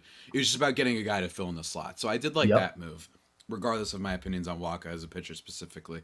But with the rest of the team, and I also think it's going to be a little fluid. There might be some days that Ha-Seong Kim plays short again, and then Xander Bogaerts, maybe he does second base. There might be Tatis back there. They might put Tatis at DH sometimes. I know that they have some DHs. They have Matt Carpenter. They have Nelson Cruz.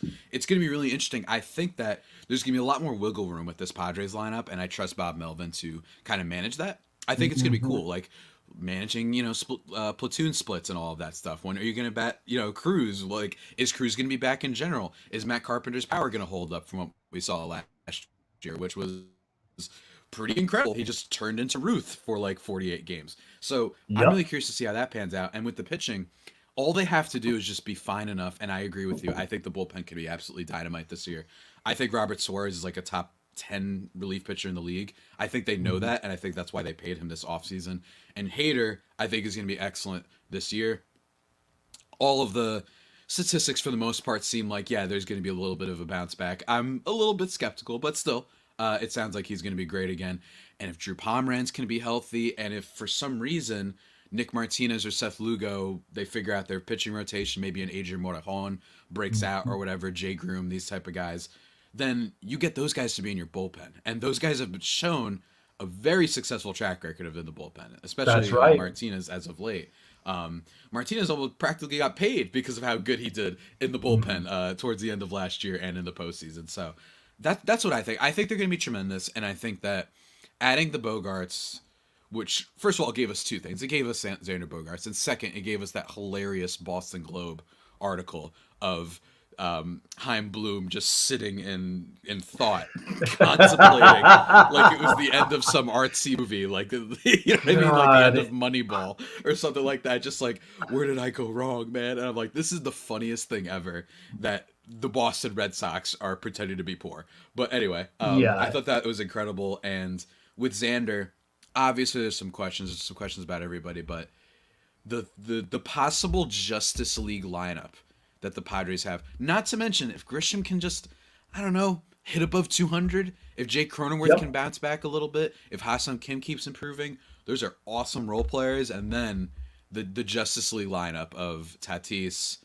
Xander, Manny, and Soto is one of the best in all of baseball, and I think is going to make for a lot of fun this year. I mean, at the minimum, it's going to last to watch. I really do believe that, and I can't wait. I feel like the rejuvenation of the Padres, because I've even seen small spurts. You know, I was born in '95, but watching that team where you had Ken Caminiti, you had Trevor Hoffman, you had the late great Tony Gwynn. It's great to have energy back in San Diego again. I mean, I've heard a lot of people give me recommendations like go to Petco Park. It's beautiful. It's a great time to be there. I still gotta go too, man. Yeah, even if you're not a Padre fan, like you're there in the ballpark. There's so much activities there. I can't wait to go to it.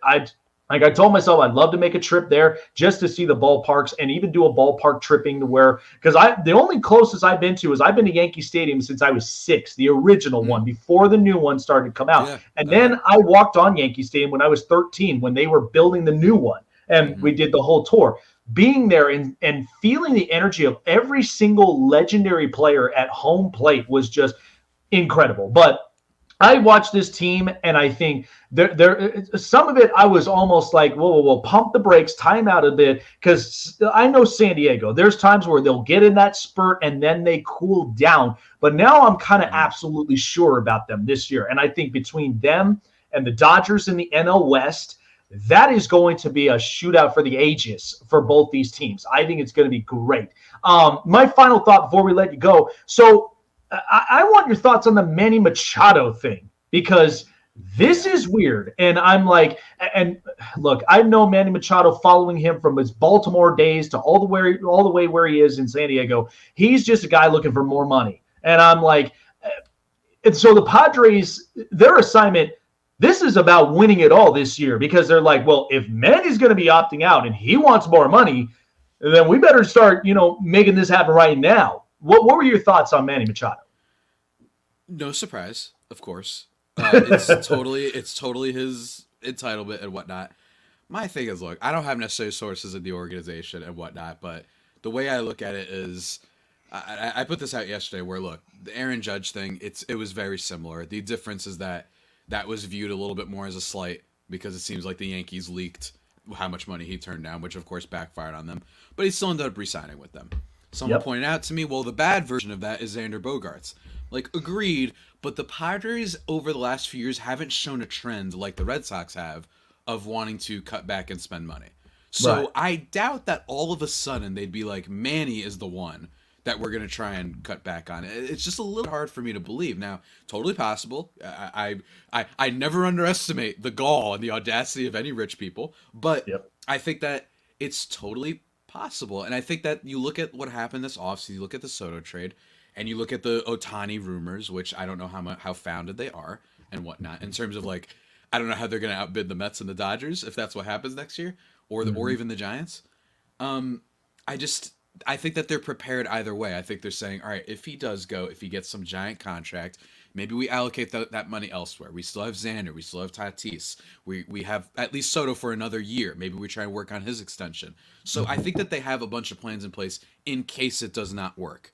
And if they do re-sign Manny, maybe that means Soto's gone. So it's a lot of different decisions for the Padres going forward. Good decisions, I think. It's good to be in this position rather than, the Brewers, like we mentioned earlier, right? I think that it's very weird. There's a lot of conflicting reports that they were $145 million off. Again, it's just odd to me. Like, you've spent a lot of money you just extended Yu Darvish.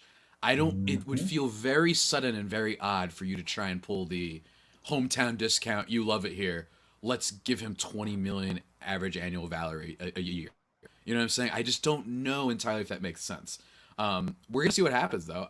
And the good news for Padres fans for right now, which is he's clearly going to be motivated to have an incredible year before his free agency period. Yeah. So, if we get another MVP form of Manny Machado, that would be absolutely excellent, even if it is his final year as a Padre. And if it is, I would be sad. I don't think it's the end of the world because, again, this is a team that does have other superstars on its roster, which a lot of other teams can't say.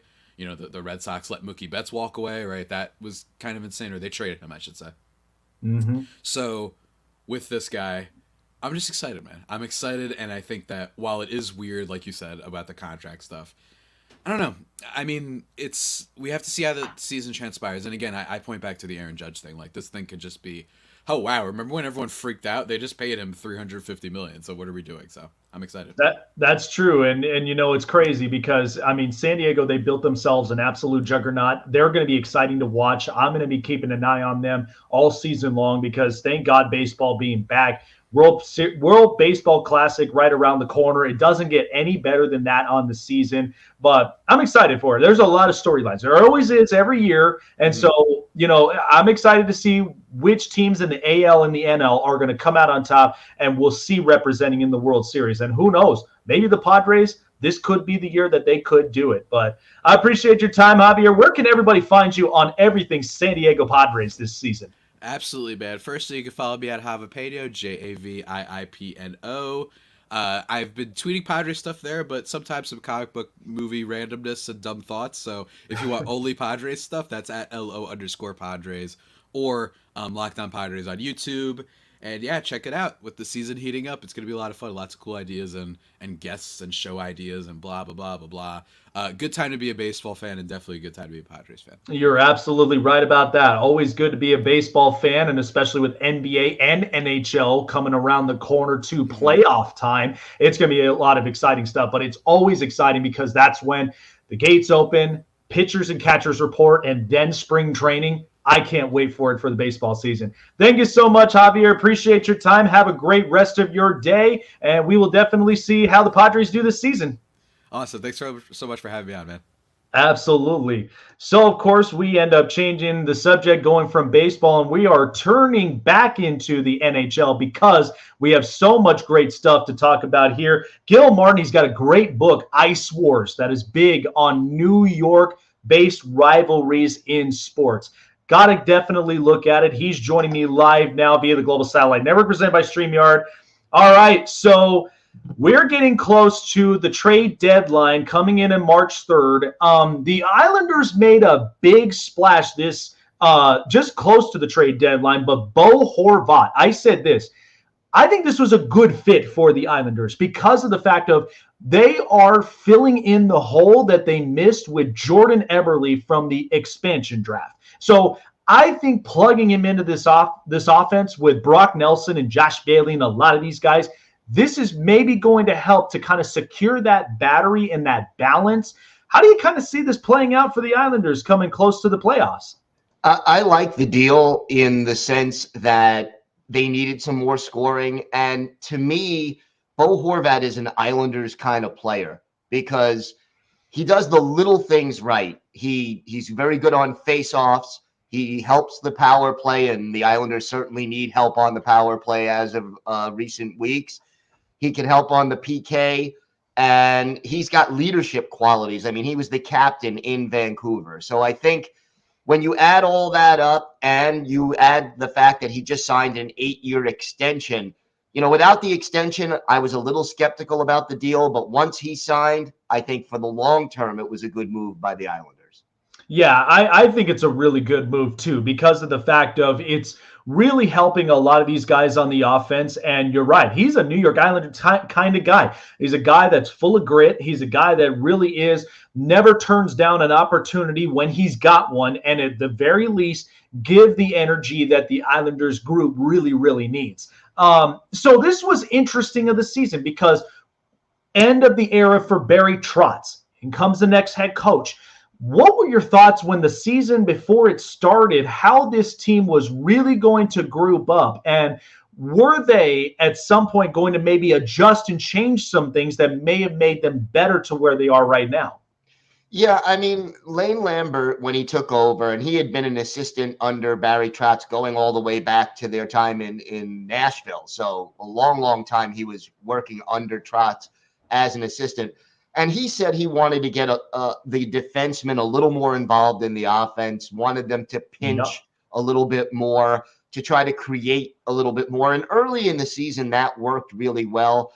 But now, defensively, they seem to be missing a lot of assignments, and these breakdowns have been costly. So there's a little bit of a question. Look, this is his first year as an NHL head coach. To rush and judge him is, in my mind, a little bit premature. You got to at least give him the season. The thing that's sort of hanging over all of this, though, Lou Lamoriello is in the last year of his contract as Islanders GM. Does he come back next year? If he does, Lane Lambert, I think, has a better chance of staying. If he doesn't, the new GM may want to hire a new coach and bring in his own guy. And I think if the Islanders don't make the playoffs, then Lane Lambert may be on the hot seat big time. I had when I heard the headline, or this was years ago, when they had said John Tavares is going back home to Toronto for 7 years, I said, the Islanders will look really different without John Tavares in the building. We know we had a lot of great memories with him there, up in Nassau, but I think that because of that trend, it really changed a lot of the culture of the Islanders because Anders Lee, a lot of these other young cats coming in. I've even said this too. When they traded for J.G. Padjo a couple of years ago, I said, this is probably the perfect fit because this is a balancer of a guy who could be a puck distributor. And when he has the opportunity, when the net is open on his corner, he's going to be able to shoot it. And I think that was what the Islanders looked for. So in the last couple seasons, since the John Tavares signing of Toronto, what have you seen the change in the culture of this team? Because I'm looking at it, it's energetic. I love the yes, yes, yes men that are there in the Coliseum. I mean, how great does this look for this team?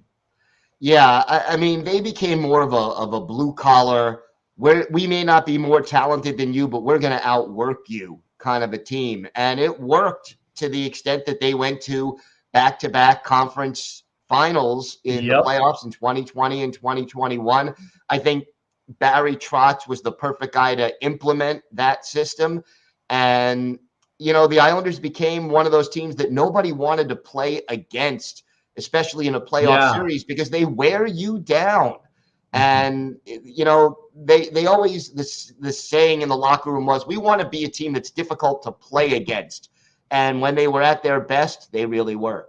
Mm-hmm. Yeah, and they looked incredible. That's where I was just like, this is a sleeper team. I see them really becoming a threat in the playoffs because watching a lot of teams in the Eastern Conference where Tampa Bay is great. There's no doubt about it. But you're seeing other teams like the Hurricanes are starting to kind of knock on the door. Then you got the New York Rangers. They got Vladimir Tarasenko. So that's got to be great for New York sports media because the fact of New York teams are really trending upward with the Islanders and Rangers, the Mets and the Yankees, and a lot of these teams. So it's great energy. And then at some point, if they get the quarterback right, we might see the Jets really make. So this has been great for New York media. But I've asked this question. I had Dan Holmi on my show earlier in the first hour, and I asked him. I said, I'm watching this trend in hockey, much like I watched this trend in the NFL. Like this year, we had a lot of injuries. And it's like, you can't go a season without a really good serviceable backup quarterback. So I almost translate this to the NHL. You can't make a substantial season without a really good serviceable goaltender. What have you seen from Semyon Varlamov and for Eli Sorokin this year that they've really played to their best potential? Yeah, I mean, those guys are so important to the Islanders, especially since they are still, even under with the changes under Lane Lambert, a defense-first team. And Sorokin really has been outstanding. He's probably going to be a Vezina Trophy finalist. I mean, Ullmark in Boston is far and away the favorite. He's going to win it, barring an injury or a complete collapse. But I think Sorokin deserves to be in the conversation, deserves to be one of the three finalists. And as far as Varlamov is concerned, yeah, he didn't have a particularly good game Saturday in Boston, but none of the Islanders did. But to be a guy who's going to play every third game and still be sharp and still keep your team in it and give them a chance to win it, as far as backup goalies go, it'd be tough to do too much better. Yeah, oh, absolutely. And the fact that just the competition around them has just really heightened up, especially not in just the Metro, but even all around in the Eastern Conference. And you're even seeing a lot of teams in the Western Conference. Like I've said this before, and you could definitely comment on this, but every year, January, February, and March, this is where you have to find your identity, and you've really got to get locked in because there are teams that they found their identity, like the Stars defensive team. That's their identity. Pete DeBoer's really shaped that culture. The Colorado Avalanche, hyper-aggressive scoring team. That's their identity. So when you look at the identity of the Islanders, then you've seen this where they're struggling defensively. What has been the true identity, and is there something they have to adjust before the playoffs come around the corner? Yeah, I think in the past, especially under Trotz, defense first was their primary identity. And when Lane Lambert made that change where the defensemen are going to pinch more and join the rush a little bit more, I don't know if this team has found its identity yet under Lane Lambert because there have been so many defensive breakdowns or inconsistency, let's put it that way, more than anything else. And I think with the Bo Horvat trade, and I think Lou Lamoriello will probably make one more move before the deadline. It's not going to probably be as big as the Bo Horvat move, but I expect another move or two. That this team has to find its identity and find it quickly because it's a very tight race in the Eastern Conference for the playoffs. And, they're one of 6 teams chasing 2 wild card spots. So if you're going to find your identity, you better do it real soon. Let's put it that way. Oh, I agree with you there. Gil Martin joining me here on the show. So in situational, in-season situational play. So we're coming into close to the trade deadline. We know they made a big move getting Bo Horvat, and they're in the wild card spot because they're right there behind the Pittsburgh Penguins, but there's teams that are outside looking in. Buffalo, Florida, Washington. Are we quite done seeing the Islanders make moves, or is there something there that the general managing they might actually have in the cards? What are you hearing so far? Well, I mean, the problem now is that Matthew Barzal left Saturday's game against Boston with a lower body injury. In fact, they haven't confirmed it, but it looked very much like a lower body injury. Mm-hmm. We don't know how long he's going to be out. He may even be able to play tonight. He may not. I hope to learn more at the morning skate this morning. If he's out, I don't know if it's wise for the Islanders to go all in and try to make the playoffs this year. It may be time to trade off a couple of expiring contracts, get some picks and prospects, and retool the farm system, because the farm system has been depleted by some of the trades Lou Lamoriello has made. But if Barzal is okay, you may need a secondary scorer, and you may be looking for a puck-moving defenseman because the Islanders have struggled with that transition game of clearing the puck out of their zone and starting the attack. So you need to sort of reaffirm that and improve that area. And if they can do that, and Barzal is healthy and Horvat integrates himself into the team, then they're competing for that playoff spot. Yeah, I can tell you. I mean, there's been a lot of teams now. Like, there's been adjustments for some. Like, I do a segment on the show, and I'm going to be doing it here just afterward, where I did it for the Western Conference, where there's trend up, trend down, and part of that breakdown is trending up is not just winning games. It's what are you doing behind that that's allowing you to win the games. Like I said, the Golden Knights. That's nice that they're winning 5 games in a row, but how long of that streak can they keep up before the potentially, and I hope it doesn't happen, but the collapse happens? Because we've seen this with teams. They've collapsed in it, and they don't look the same come the playoff streak. And then trending down where they're struggling in areas. They've got to make some moves, and they've got to make it happen. So there's a lot of big time names that are still out there for the trade deadline to come around. I mean, Patrick Kane, Jonathan Taves, several teams. What's a name that stands out to you that you think might be a little of an X factor if he goes to one team?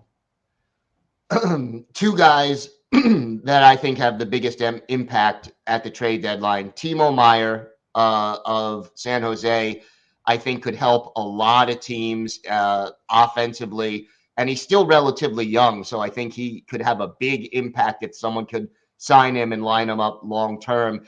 And then as far as defenseman goes, Jeff Chikrin of Arizona, to me, they already pulled him off the ice in anticipation of a trade. That was a week ago, and he still hasn't been traded. So maybe something fell through that we don't know about, but again, both of those players in their 20s, mid 20s to late 20s, on top of their game, in their prime, and players who could have both a short-term and a long-term impact in the right place.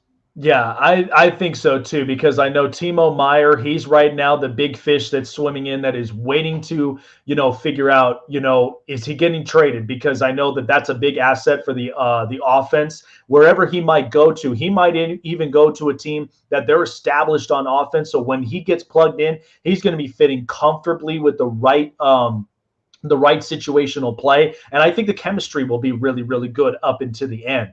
So explain to me a little bit of the book, Ice Wars, because I've watched New York rivalries, man, and I've been to New York 6 times in my life, because I have family that live up in Long Island. My mother was originally from Smithtown down there in Suffolk County, and there was a time where we did go up to Nassau, see a little of that. What's the book really about? Because I love rivalries in sports. I think it's important because of the fact of it draws revenue, it draws views. So how did you explain this in the book? Because I'm kind of interested to seeing it. Well, the book is about the history of the rivalry between the Islanders and the Rangers. And I grew up on Long Island. That was sort of my introduction to hockey because, in addition to driving revenue, which it totally does, rivalries drive passion. Yeah. And when you're talking about Islanders and Rangers, and I go back to the 70s and 80s and really the beginning of that rivalry, your best friend could be rooting for the other team. And you have that friendly, but not always friendly kind of a banter going back and forth. And, look, 99% of the time it's respectful, even though it's passionate. Right. But some of the best hockey that I saw growing up at the Nassau Coliseum, at Madison Square Garden, Rangers versus Islanders, just got me to really love the game. And so I go back and look at some of the best games, some of the best players, some of the best moments. I interviewed more than 50 players, coaches, broadcasters, and really got an in-depth perspective on the history of the rivalry dating all the way back to the formation of the Islanders in 72. God, and a lot of great names all amongst it. I mean, even the time when watching the growth and development of Big Z's and Chara with the Islanders, and then you fast forward and the one year the Rangers win with Mark Messier and a lot of those great players from there.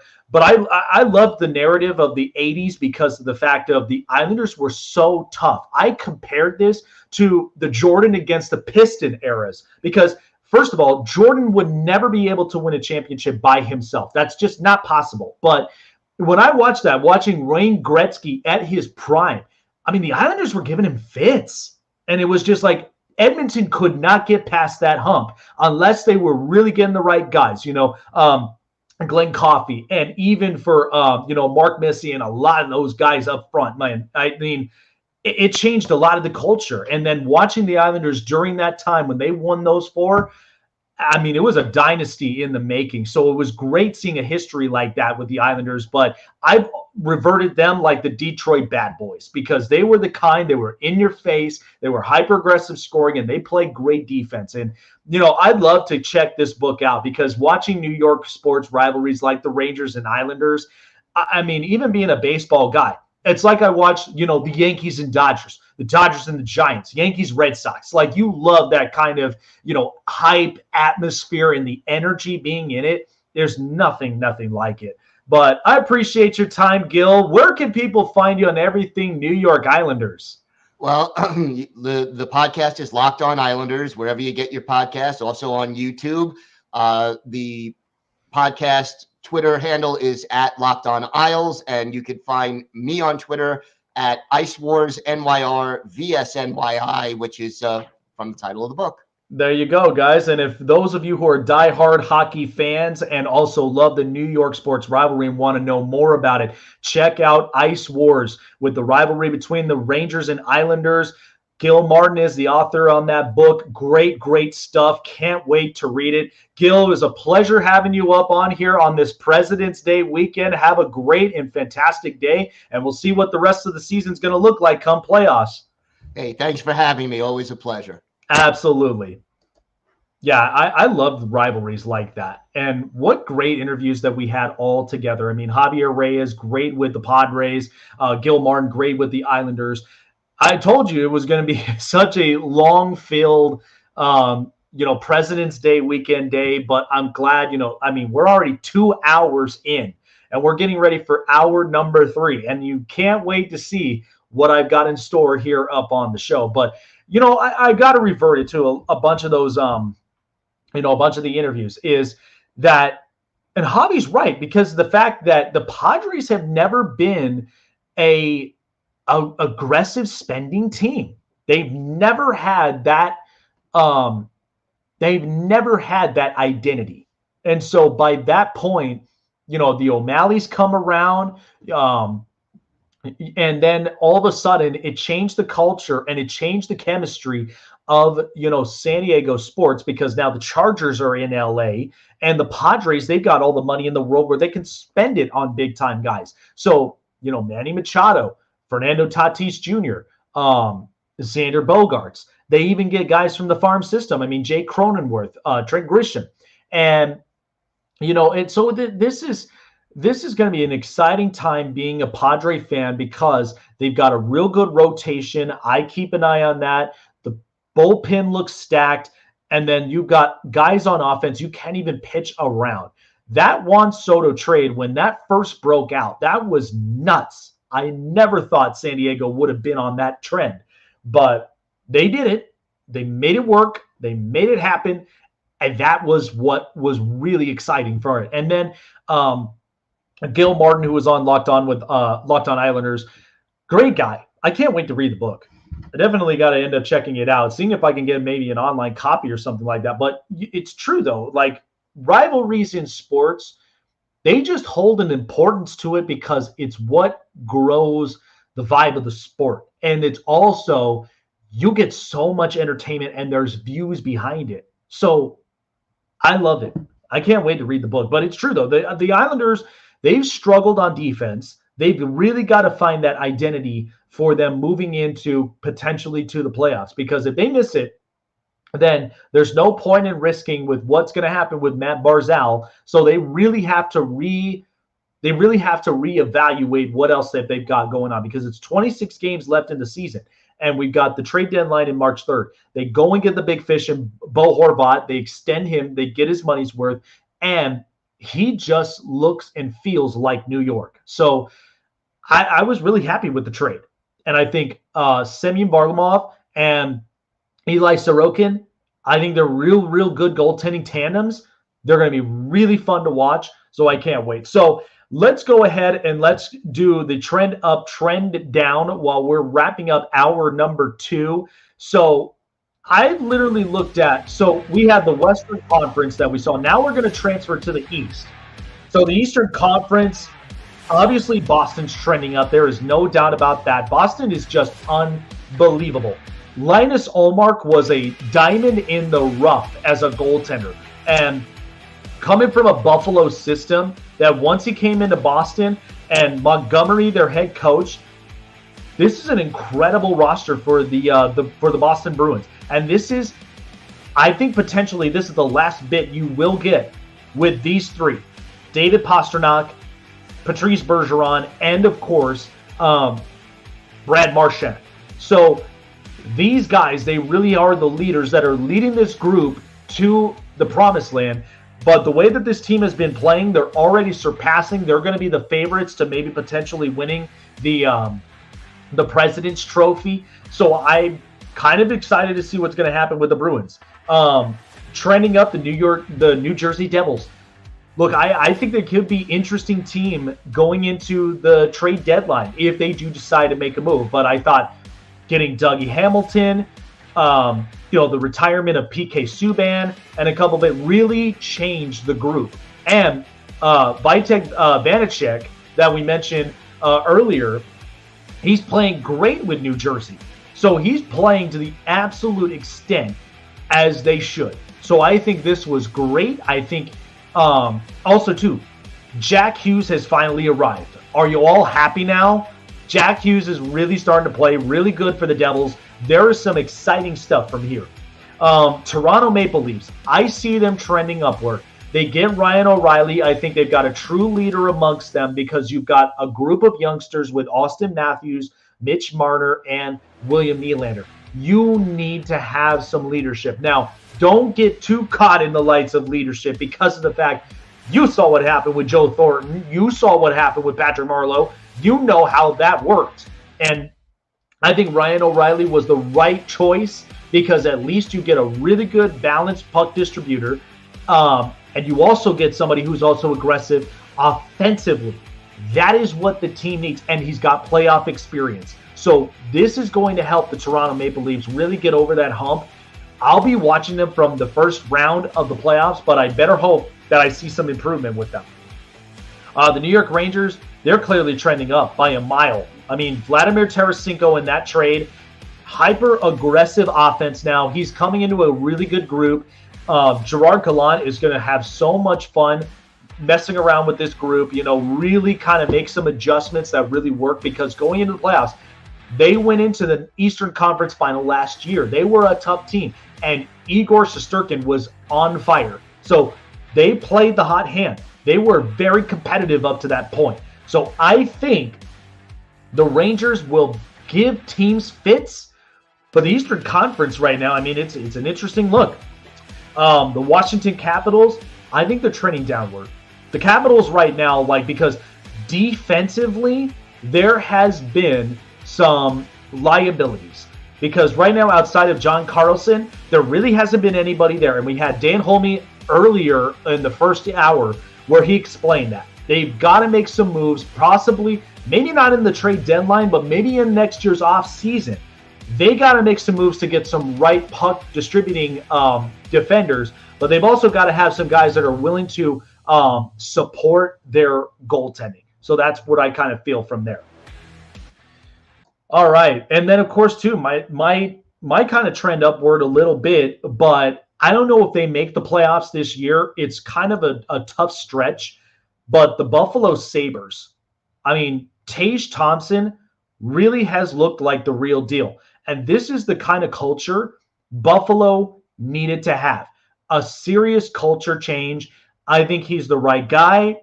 Everybody else, there's nobody like it. I think the Eastern Conference is in real good hands, but I think he might be in a position where Buffalo, if they do make the playoffs or they don't, they are on the maps now where they are going to be potentially that team you want to look out for. So whether they do or they don't, Buffalo's in a good position. They're in a really, really good position to coming up on. So, all right, hour number 3 coming up next, live in Las Vegas. It is the Snake Sports Talk Show. Be back here in a moment. SeatGeek is the official sponsor of the Snake Sports Talk Show, with hundreds of events listed, live concerts, sporting events, and so much more, go on to SeatGeek.com, enter promo code Snake Sports Talk Show, and save yourself $20 off your first purchase.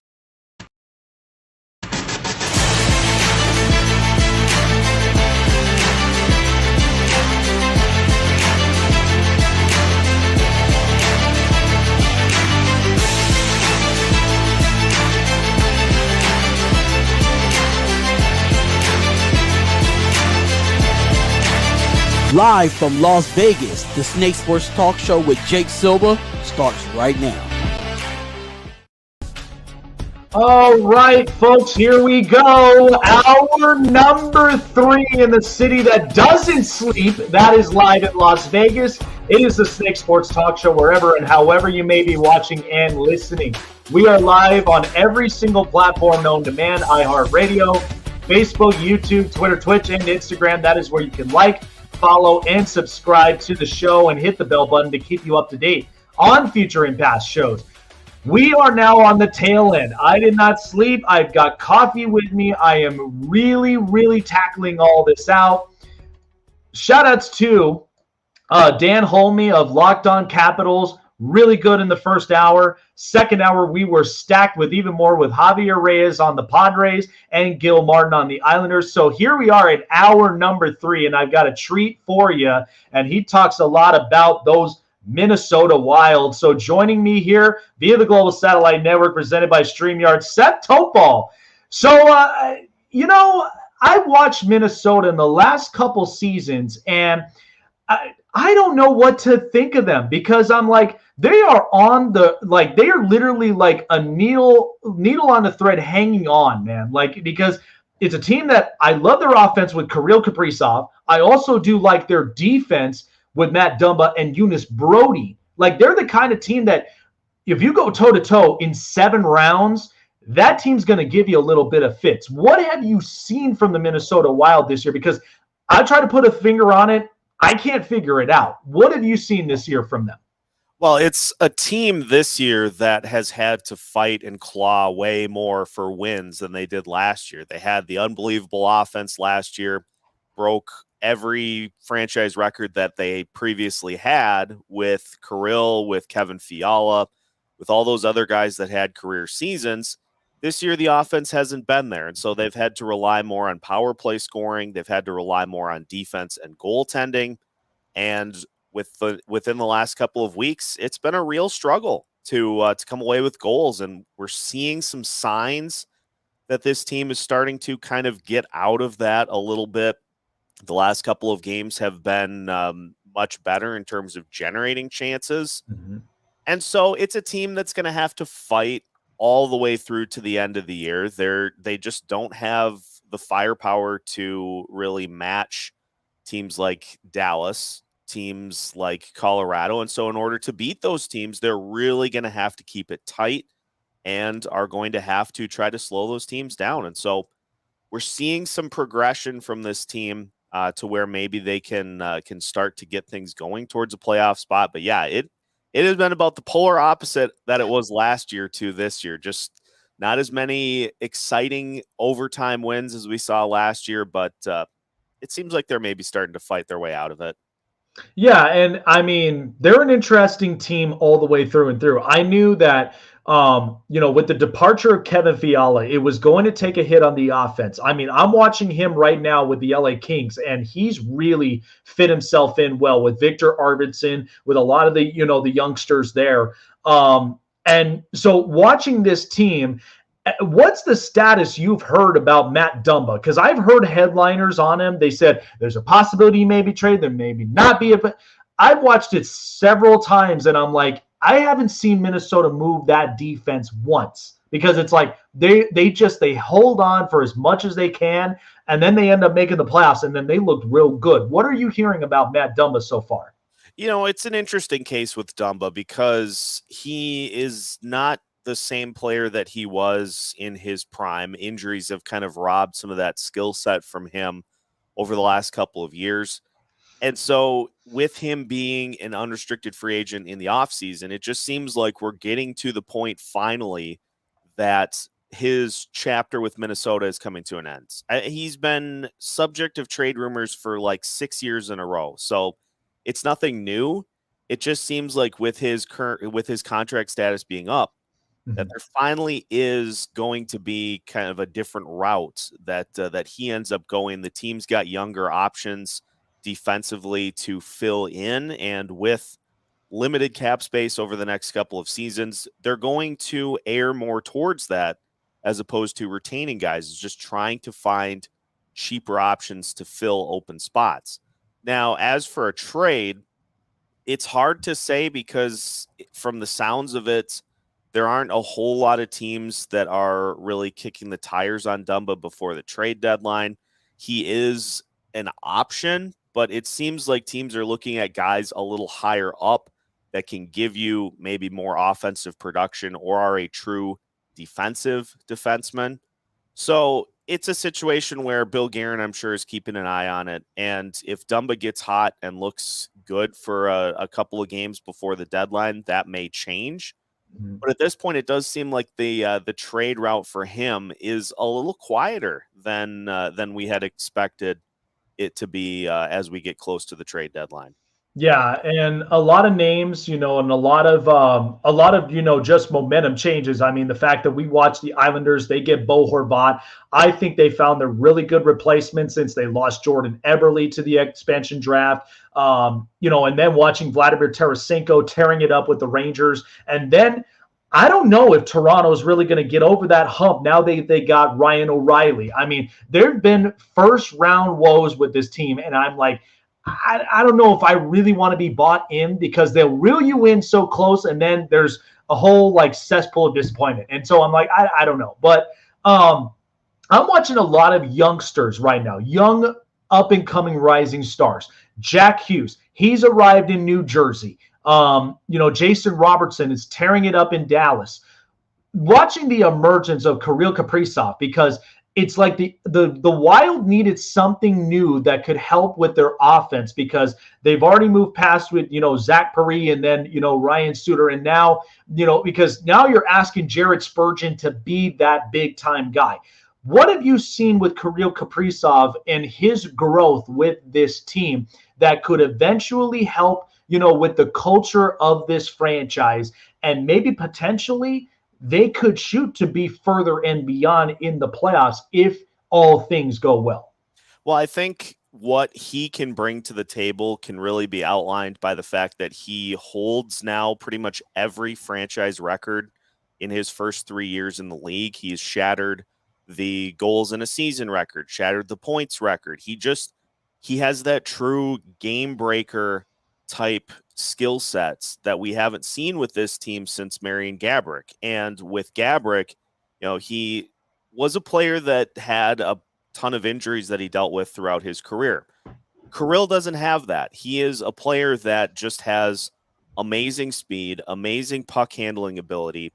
We've seen him add some physicality to his game this year to where if teams try to be physical with him to slow him down, he's not afraid to mix it up and dish it right back. And I think if you want a good indication of what he can do to help this team as they continue to push for a playoff spot, look at what he did against Nashville yesterday. He had 2 goals, and he just had that look of a player that was not going to let this team lose that game.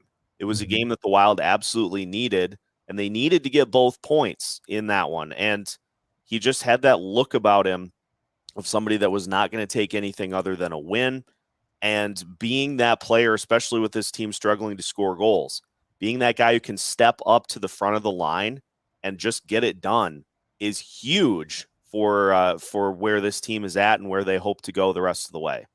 Yeah, and I mean, I think they really are trending into into an upwards possibility because of the fact of the offense will get better as years to come because of the fact of you got Kaprizov on the helm. And then, they've got to find, like every team, consistency and their identity. So I want your opinion on this because I've always said this every year when we come into the NHL season and when we're in the back half. We got 26 games left.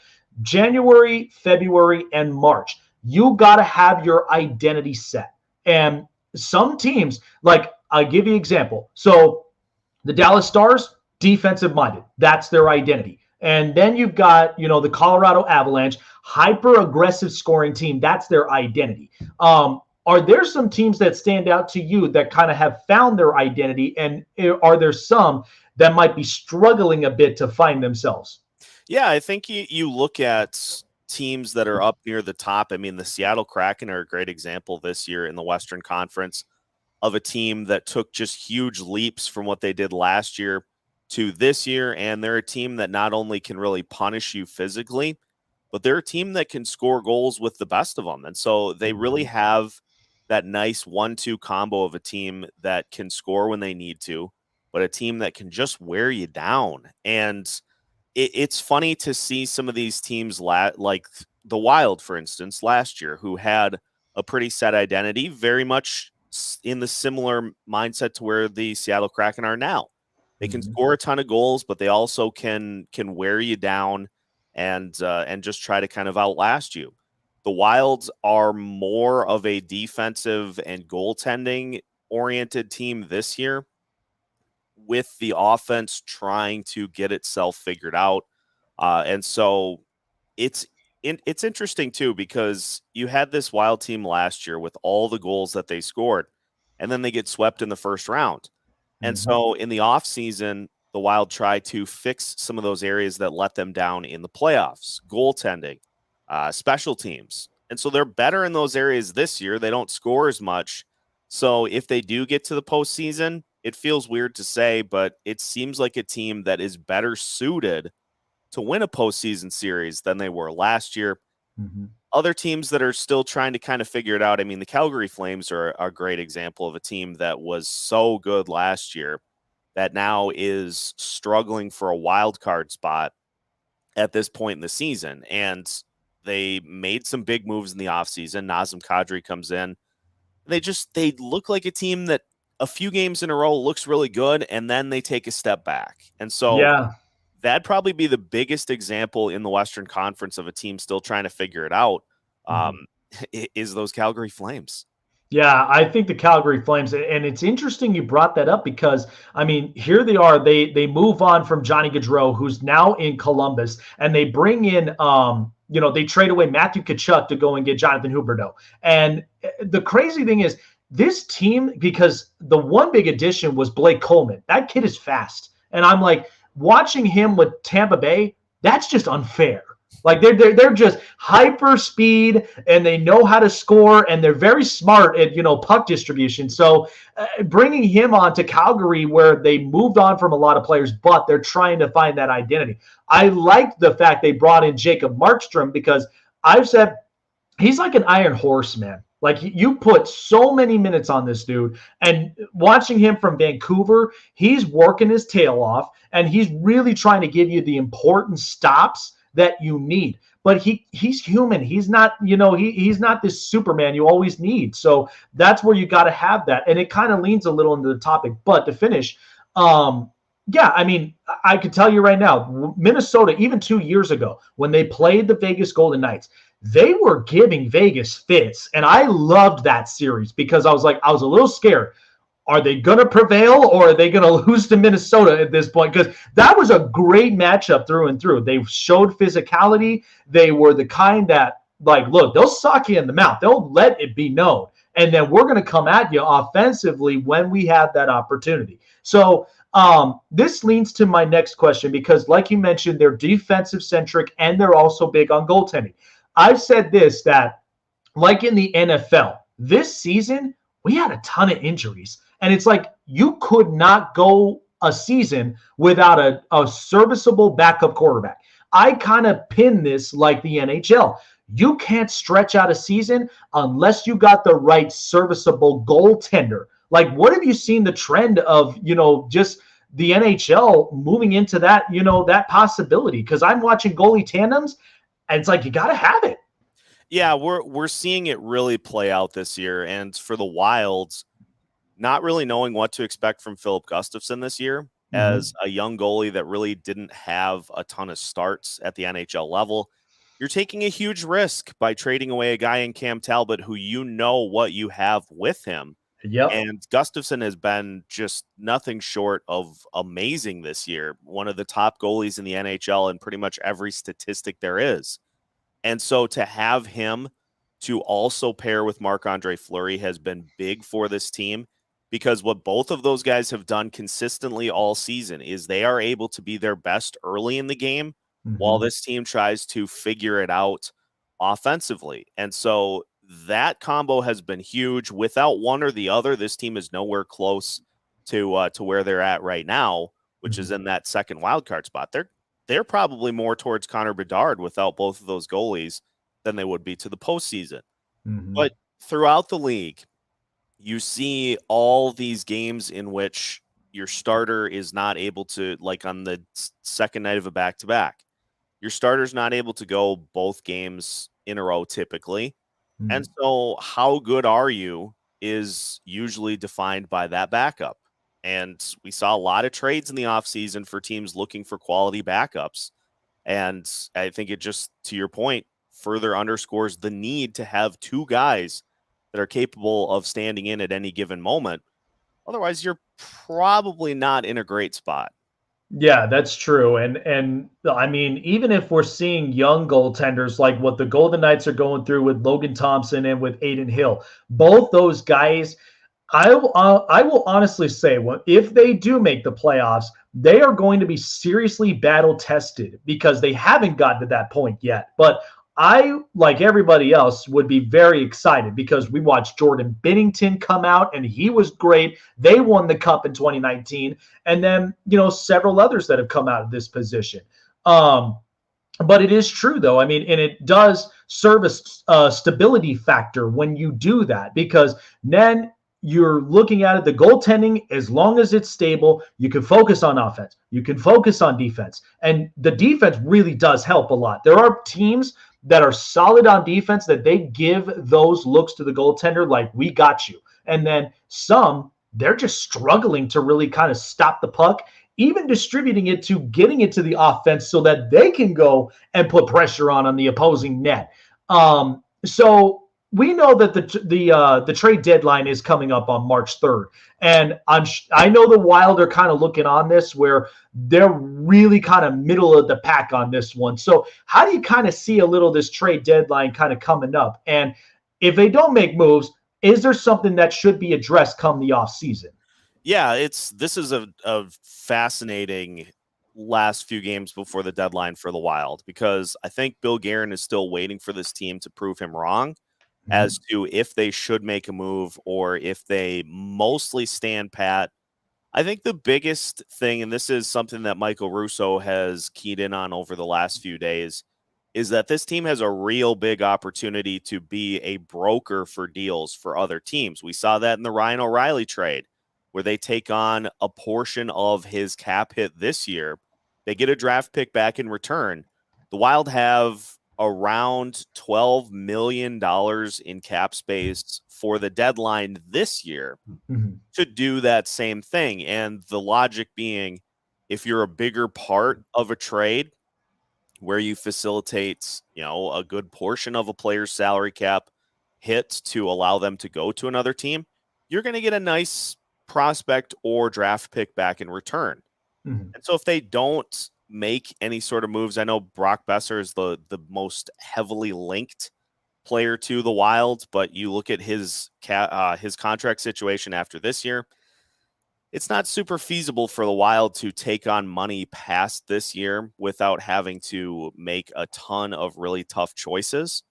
So Bill Guerin's preference is to, if he does bring somebody in, have it be a player that's signed for this year only. So if they do that, the jury is kind of still out. If the Wild play well up till the deadline, we could maybe see Guerin make a move. But I think the more likely path is that this team makes a couple of lateral moves.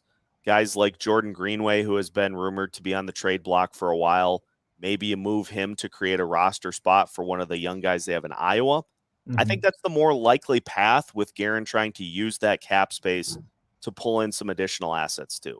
Yeah, and not to mention, too, like we mentioned with the Matt Dumba situation, there could be a point where they may not move him in the trade deadline. They might move him in the offseason, which that could be a smart thing to do, because They'll be 110% healthy. They would be guaranteed where if you get, draft and money compensation as well behind that'll give, Minnesota some flexibility to where they can bring in new defensive guys, or they can work through their farm system, get the next big thing.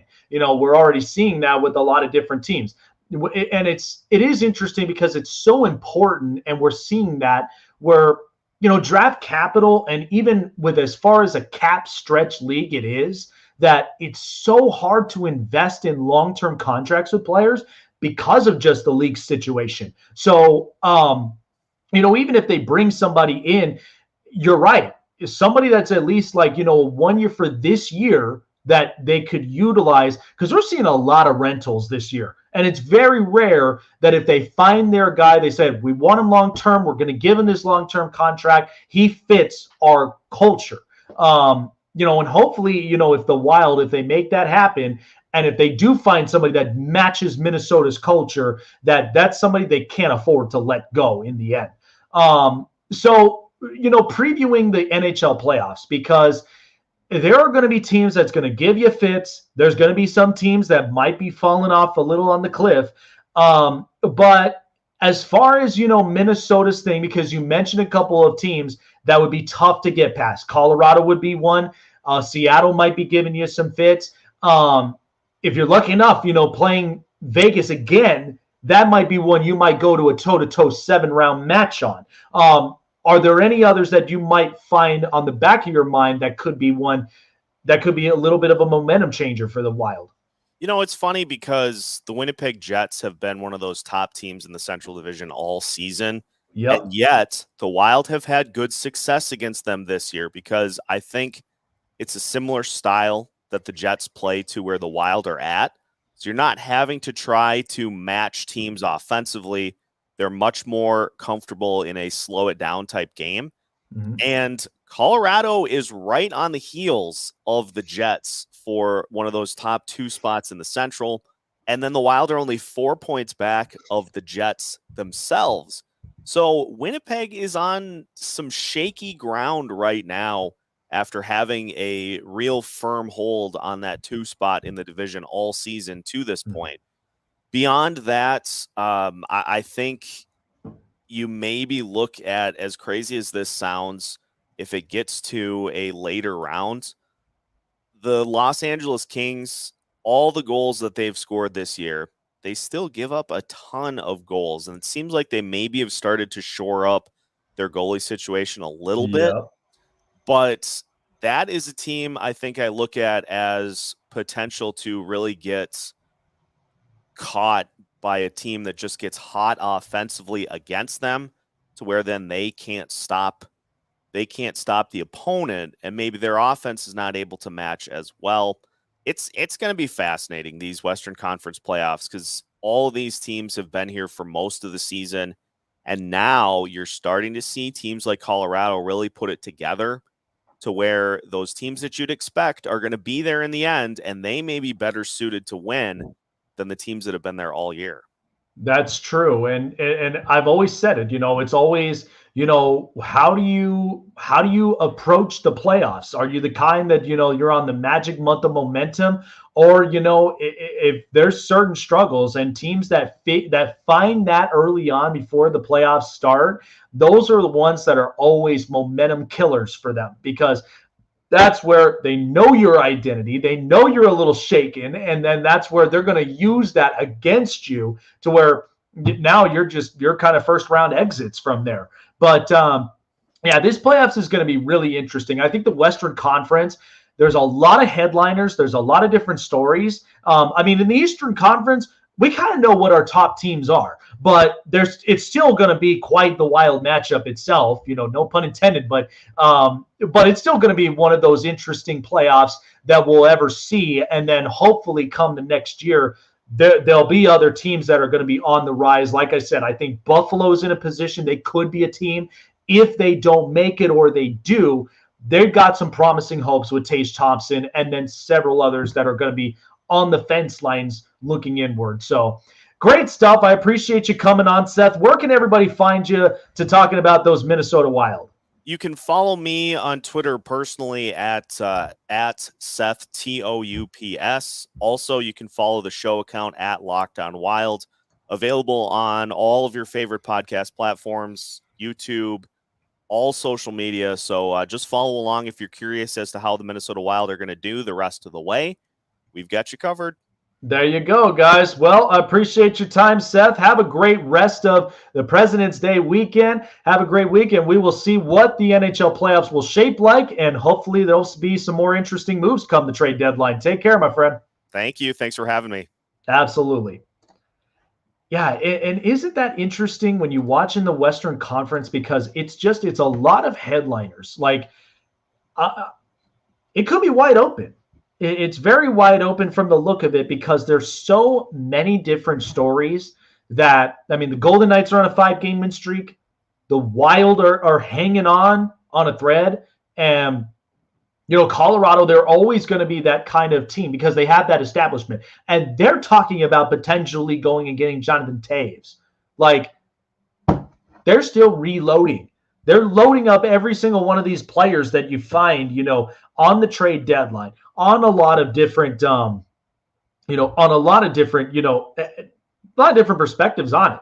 So I think because of the way that things have really shaped up for this team and further and beyond, it really has become, it's so unimaginable, though, because of the fact that you're in a tough cap stretch in the NHL. So you're going to get a lot of rentals. I'll talk about that here in a little bit. So let's go ahead and take a little bit of a break here. We've already gotten close to 3 hours on this show, but I've been excited about it. All right, folks. Well, first and foremost, like we said, we know that your next sporting event or your next concert or whatever it may be, prices are going up. Thanks a lot, inflation. But we know that SeatGeek's got you covered for affordable prices on your next event and finding your seat. Okay, SeatGeek's got a lot of different live events, concerts, sporting events, even so many different, arts or even orchestras. If you're into that sort of thing, they got you covered with some of the best seats in the house for every single one of your next trips to your next event. SeatGeek.com. When you do go to it, find your seat, and before checkout, use promo code SNAKESPORTS. The link is right there below you on the corner. Snake Sports is the promo code. That is where you can get $20 off of your first purchase of your ticket. $20 off. That's a bargain deal. And many, many more affordable tickets that are selling out right now. So go to SeatGeek.com, find your seat. Promo code SNAKESPORTS. That is where you can get $20 off of your first purchase. SeatGeek.com, promo code SNAKESPORTS. That's SeatGeek.com, promo code SNAKESPORTS.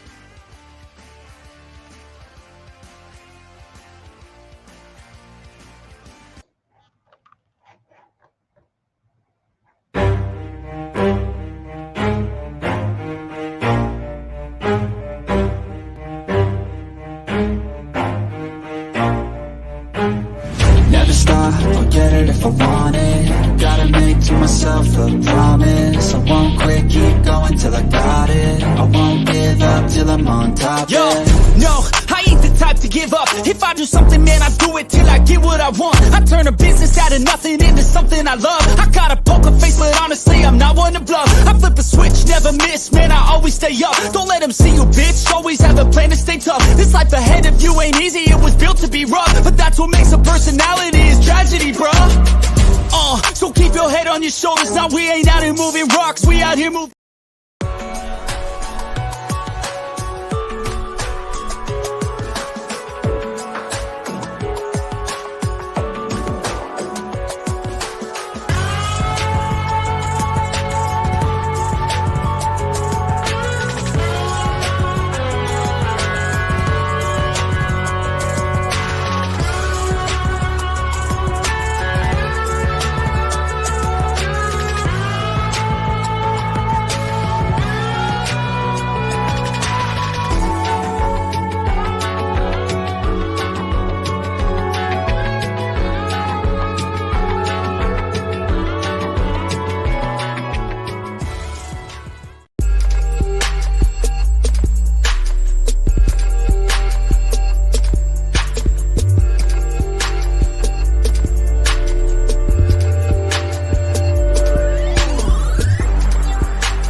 All right, folks. Like we said, don't lose your seat. 20% off of your next purchase of your next ticket when you go to SeatGeek.com. Promo code Snake Sports. That is where you get $20 off of your next purchase. Jake the Snake back here with you on the Snake Sports Talk Show. What a long, close to 3 hours that we already are on the show. So, so we've got news now that it's finally happening. So the buyout has happened with the Utah Jazz regarding Russell Westbrook, and he's going to the LA Clippers. I think it's a good move. I think it really is a good move for the Clippers. They needed at least more juice, but they also needed something that was going to, at the very least, really help out this offense. So we know Kawhi Leonard, he does not talk a whole lot, so he's not as vocal. Paul George, he'll be reunited with Russell Westbrook since the OKC days. And I think the team, they're in on it. And that was going to be one of those topics that that the LA Clippers knew that they were going to have with everybody in the locker room. It's like, listen, we're going to bring in Russell Westbrook. We know that, the team is kind of in that position where they are right now, to where they want to potentially be better, because we know John Wall is constantly hurt again. So I just think John Wall literally is like glass. And so it is official. Westbrook is staying in Los Angeles, and he plans to sign with the Clippers. We know that it'll be interesting to see how that works. Because there is a lot of just, different possibilities where, the Clippers, because looking at the division, I'm going to see this right now. So looking at the West, the Clippers are sitting fourth behind Denver, Memphis, and Sacramento. We know that the Lakers, they had changed a lot on their roster. They no longer have Westbrook. They don't have to be burdened to that contract. And then the other part is, too, they got no Kyrie. So they have D'Angelo Russell that they traded to get back to Los Angeles. And it's been years after all the mess that they had from a lot of their youngsters. So it'll be interesting watching the Lakers really kind of play and pan out, because I just don't know if they're really going to be that close to making the playoffs. I just don't know. But there's that part that the Lakers know they needed to get Westbrook out. He just doesn't work. The other part is you watch every single one of the teams in the West. Denver, Memphis. I think Memphis is a little bit, I think Memphis is a little more overrated. I think Sacramento is an interesting story. I don't know how long they could last. But I look at all the rest of the teams. Denver, the Clippers, the Suns, Dallas, and Golden State. So these teams that we know have playoff experiences, and those that have serious veterans on their sides. The Suns are going to be great. I haven't touched upon that subject yet, but Kevin Durant to Phoenix just feels like a match made in heaven for Monty Williams. And I think this will really change a lot of the culture for the Suns, because they needed to have somebody that'll be an X factor, who can give you buckets, who can give you minutes, and somebody, too, that's got the length. He's got the size. So Kevin Durant, I saw this coming with Brooklyn, where it was going to be a complete tire fire. So, Kevin Durant, before the season started, there were talks about him wanting out of Brooklyn. I don't blame him. It looked like an absolute tire fire waiting to explode. And so then the talks were gone. Then Kyrie's name starts coming up as trade talks. Dallas goes and gets their guy. Now, they need help defensively, because Luka Doncic and Kyrie Irving, they're offensive-centric players. They need the ball in their hands. They need to shoot the buckets that they need to, because there's stuff on the line. But defensively, not so great. And from what I'm being told from the offseason, there is a very high possibility that the Mavericks could pursue Anthony Davis in the offseason. And I think that works because at least you're going to get a big man. You're not going to expect a whole lot from Anthony Davis because you have Luka and because you have Kyrie. So, and Mark Cuban took a risk on getting, Kyrie Irving. I didn't think this was going to work because we all know how Kyrie Irving is as, in his personality and just his character trait. We know that. But if you're sticking to just basketball, he's a great player. He's somebody that really can shoot well, has really good drives whenever they're coming from behind, and they're also, he's get a lot of really good ball distribution. But he's also somebody that's got a really good step back shot to him. So this could work, and I think Dallas, if they really get a surplus on defense, which they should, I think Anthony Davis would be a really good candidate. But I think the Suns are going to be primed to really be that tough team in the West because Kevin Durant, Devin Booker, DeAndre Ayton, and Chris Paul, and somebody made this point too, and I saw this on the internet, but they're like, super teams don't always win championships because a lot of us were thinking of the LeBron and Dwayne Wade and Chris Bosh years in Miami where they won 2. They could have potentially won 3, but they fell apart. Kawhi Leonard ended up stopping that dynasty. Then you watch a lot of other super teams. The Lakers had one. Gary Payton, Karl Malone, Shaq and Kobe. Then they lost to Detroit.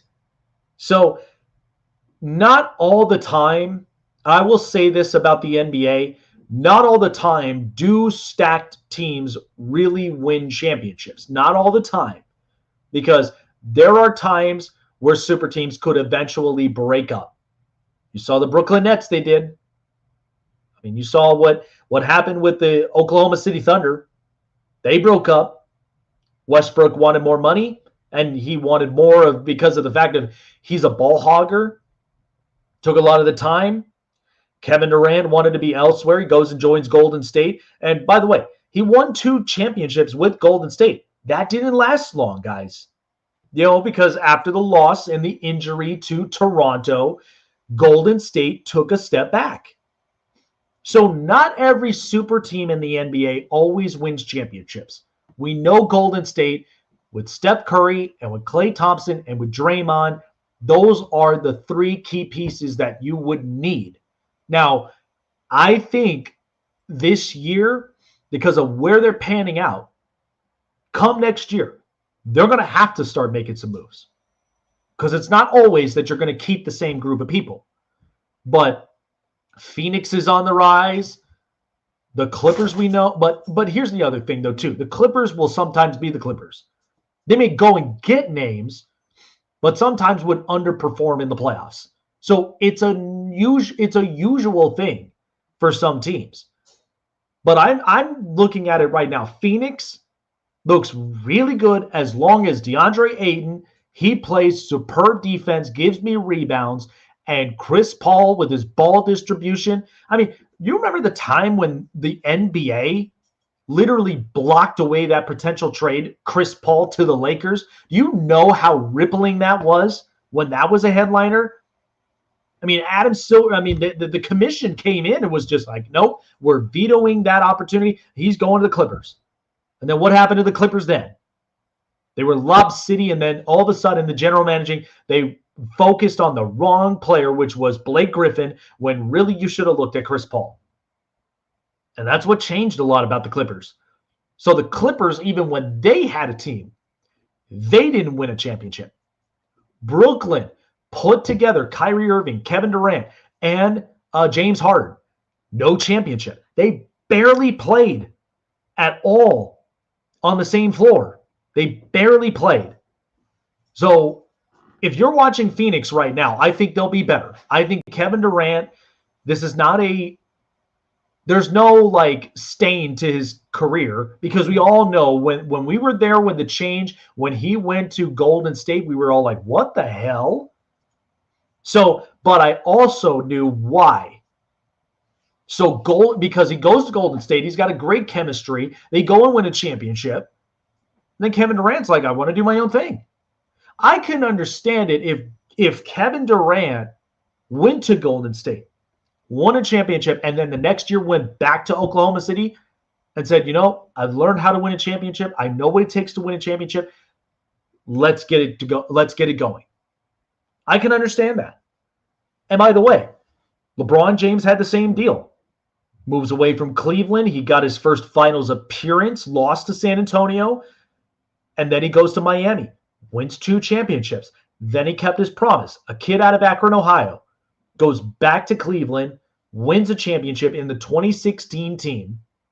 And by the way, Cleveland plans to buy out Kevin Love, what was Kevin Love's job? He was a serviceable big man, was really good when it came to points and rebounds. When I watched him in the days of Minnesota, I thought he was really tough.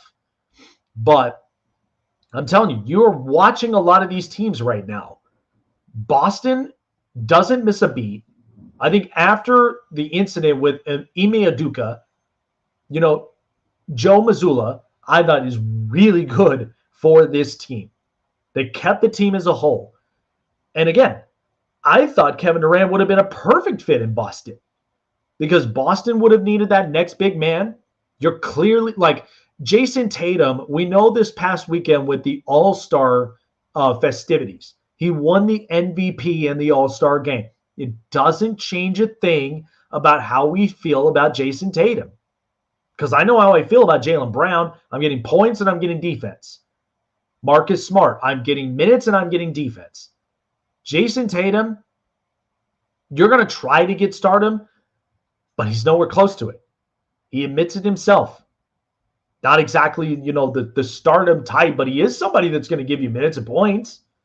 I think defensively he kind of shrinks, but I just look at all this lineup. It does not lie. I think the lineup itself really just shows exactly the true colors of a lot of teams. So, again, and I may ramble on with this for quite a while, but still, you look at a lot of those teams in the NBA. Like, I don't trust Memphis. There's times where I may not even trust Sacramento, but they're playing good. I give them props. They play really good. They got Domantas Sabonis, and De'Aaron Fox is playing real good. I give it to them. But as far as the playoff veteran teams like Phoenix, Golden State, the Clippers, and a couple others, those are the ones I'm probably going to end up trusting more. Now, in the Eastern Conference, there's only 3 teams, possibly 4, if we look at it. Boston, Milwaukee, Philadelphia, and Cleveland. And by the way, Cleveland is on quite a tear.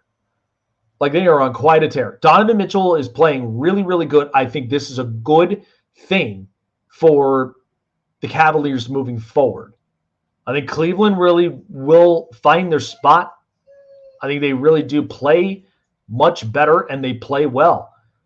But this is a joke if you got Oklahoma City, Minnesota, New Orleans, Utah, and Portland above you if you're the Lakers. It's embarrassing. But this is why that, a lot of these teams, you just see the truths unfold right in front of your eyes. So I just look at it this way. I think it'll be crazy to think that you just got to find a way. You really have to find a way. All right, by the way, some breaking news and reports. So after we saw a lot of coordinators get moved, oh boy, this is literally what I said from here. This is literally crazy. So the LA Chargers, who were terrible at defense for the last couple seasons, Ronaldo Hill is leaving the Chargers, and he's reuniting with Vic Fangio, becoming the defensive pass game coordinator. So he's going to Miami. So that means now the Chargers really got to find a defensive coordinator. But look who all just was out there. That's insane. So, and now they're planning to promote Derek Ansley to be their new defensive coordinator and Tommy Donatel to be the pass game coordinator. So, Ronaldo Hill is gone. I don't know. I feel like this was kind of one of those curveballs that the Chargers now are really hitting, and they've already left, Vic Fangio, where he goes to Miami. That defense is going to be much better next year for the Dolphins. And then you've got a couple of really good defensive coordinators that they were already taken. Wow, this will be interesting. But they changed they literally changed everybody except for head coach. So they changed the quarterback's coach. They got a new offensive coordinator who I think is going to be really good in Kellen Moore. They changed now their defensive coordinator, and now they got a new pass game coordinator. Like you could tell what is happening on the interior, like the inside of the building from a lot of these teams. But wow. So Ronaldo Hill is going to Miami, reuniting with Vic Fangio. Now, by the way, Vic Fangio, he was there in Miami. He was there in Denver. So Ronaldo Hill was also part of that. But that's crazy. But you know what this is gonna mean, because this is now a lot on the line. The Chargers can't afford to underachieve for next year again. Like, they made it into the playoffs, but then got knocked out in the first round. Like, it was bad. If they had repeated the first half of the game to the second half, the Chargers would be great. But this is where now, Brandon Staley really has to get a hold of that defense. He has to get that defense to where it was even when he was a DC with the Rams. Like, you can't afford to miss out on that.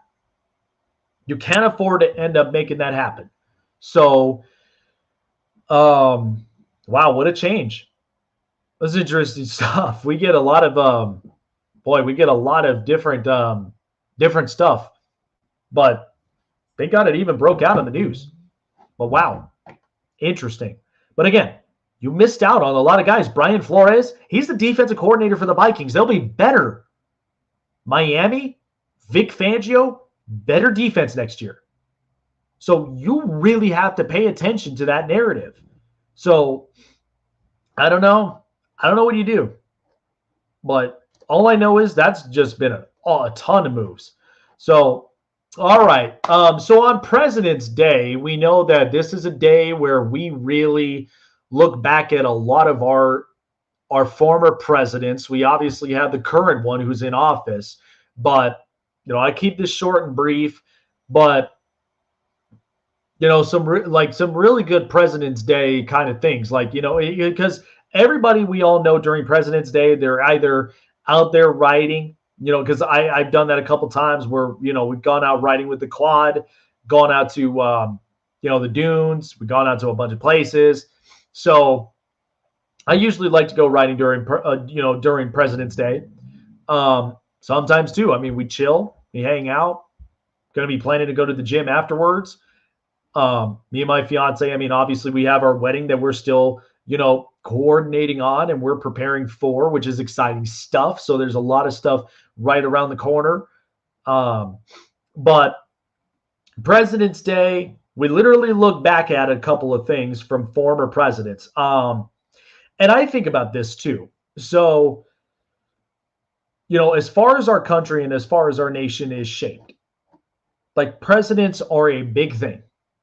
They are, because it's what shapes the structure of our nation. And now we know there's that relationship that they have tied to Congress. So I think about it this way. So as far as, as sports goes, like, I look at it from, a lot of different perspectives up on this. So I'm gonna try to get some memorable stuff with, as far as, let me see here.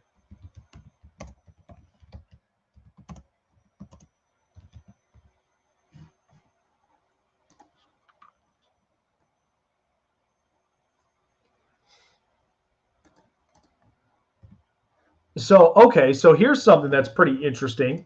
So there's some former presidents who actually have played in sports. So there's at least 11 of them. So here's a couple of them here. So one president, one as we always know, the honest man himself, Honest Abe Abraham Lincoln. After moving to Illinois as a young man, he developed an impressive reputation as an amateur wrestler. All right. I didn't even know that. So in the early 1830s, a saloon keeper bet the owner of a general store where Lincoln worked $10 that Lincoln couldn't beat Jack Armstrong, who was the champion of the nearby town. A match was arranged, and people came from miles around a town square to a town square near the store where they bet money, tobacco, drinks, and other items of value on the contest. As the two men grappled, the short, muscular Armstrong tried to get in close and overpower Lincoln, but Lincoln, who despite his weary build was renowned for his strength, held him off with his long arms. And then finally, Lincoln threw Armstrong and pinned his shoulders to the ground. Armstrong's friends, angry at the defeat, confronted Lincoln, who told them he would fight, wrestle, or race, or run a race against any of them. Armstrong finally diffused the tension by shaking Lincoln's hand and declaring him the winner fair and square. And the two men eventually became good friends. The tenacity and resolve that Lincoln developed through wrestling undoubtedly came in handy when he had to lead the Union in the Civil War. So how about that? Abraham Lincoln, a wrestler. I did not even think about that. Another one, Teddy Roosevelt. So after a sickly childhood, Teddy Roosevelt determinedly built up his body with vigorous exercise. As a college student, according to the 1957 Harvard Crimson article, Roosevelt began entering boxing tournaments where he made up his fierceness and ability to withstand punishment what he lacked in skill. Even after becoming president, Roosevelt engaged in sparring sessions with some of his White House aides and other opponents. He recalled that the White House Fight Club came to an end after he squared off with a young Army artillery captain who countered one of Roosevelt's punches and gave him a permanent eye injury. So that is pretty interesting, right? So Theodore Roosevelt, which we always know, you know, the Rough Riders, I guess you could really say, I mean, anybody that reads up on the Rough Riders, they were very fierce. So that's interesting, and I don't think it was quite a coincidence. I think knowing Teddy Roosevelt and how fierce he was, especially during that tenure, that's an interesting thing. Franklin D. Roosevelt, as a prep school student, the physically slight young FDR had more success as a debater than a second-string member of the football team, and sometimes inflated his athletic resume with fictitious exploits as a boxer or distant runner. At Harvard, he rode for one of the school's crew clubs. But though he wasn't a great competitive athlete, Roosevelt would become known as a swimmer for a different reason. After being stricken with polio and losing his ability to walk at age 39, the future president realized that water could support his weakened body and began swimming 3 times a week in order to rebuild himself enough to resume his political career. It worked. Within a few months, his arms, stomach, and lower back had regained the strength that enabled him to hang on to a speaking podium and to move short distances with the help of a cane and the steadying arm of an aide. So after Roosevelt was elected president, the New York Daily News held a fundraising drive to build him a small 50-foot long pool inside the White House so that he could continue to get his exercise. Wow. That's interesting. I didn't even know that. So, after all that time with FDR. But here's the other thing too. FDR was another one of those presidents that really got the nation out of some serious turmoil, especially in World War II. So that's crazy. And then we got a couple, but here's one that I really do want to point out. So John F. Kennedy. So JFK played left end and tackle on the football team at Choate Hall, his prep school, and swam on the varsity team at Harvard. Slim and squared-shouldered, he might have been the president who looked the fittest, even though in reality he was plagued with health problems, including Addison's disease and often severe back pain. JFK's best sport may have been golf. He had a wonderfully lyric swing, Smith said. I remember talking to a golf pro who told me that if Kennedy had been healthy and had wanted to, he could have been a professional golfer. So kind of nice to relive a little bit of history on President's Day, right? So how about that? JFK as a golfer, I could see that potentially happening. I mean, you know what? If you're the president and you're going out for golf trips, and you're playing a lot of these different, a lot of these different holes and such, like, you get like at least a foursome there for everybody playing on the golf courses. Like, it's fun. So, wow. JFK is a golfer. FDR is a swimmer. Teddy Roosevelt is a boxer. And then, of course, Abraham Lincoln is a wrestler. How about that? Interesting stuff. All right. Well, like all good things, it's got to come to a close. So I appreciate everybody who has been on here hanging with me for 3 hours on the show, on this 3-hour Snake Sports Talk show, President's Day edition of the show. Shout out to all the interviews we had earlier. Dan Holmi, who joined us earlier, Locked On Capitals.